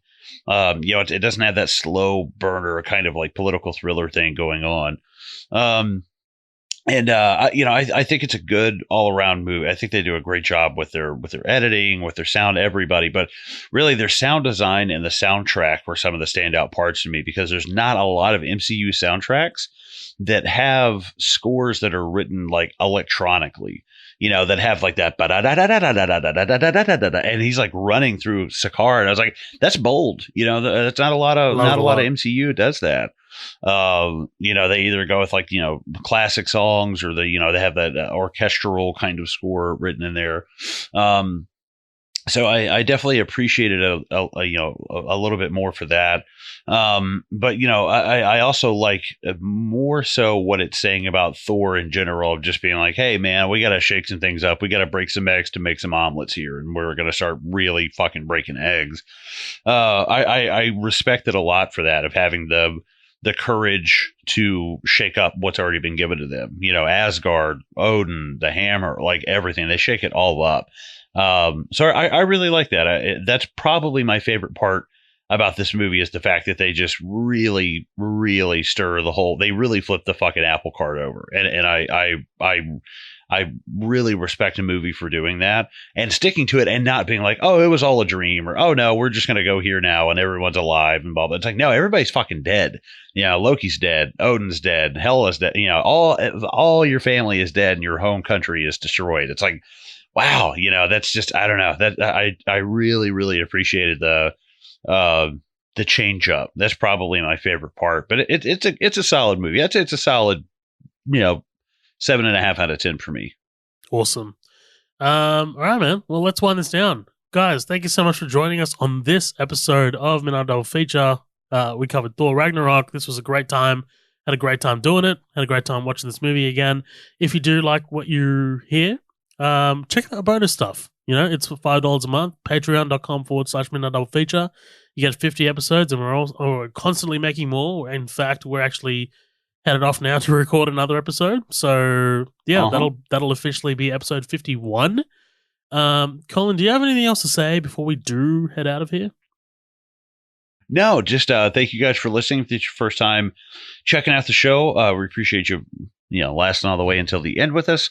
Be sure to rate and review us on iTunes. Let us know how we're doing. Check out patreon.com/Midnight Double Feature. And check us out on our socials. Cool. Thank you to everybody who took part in our Thor poll, MCU poll. We really appreciate that. Rest in peace, Tony Sirico, and we will see you guys next fortnight. See you guys.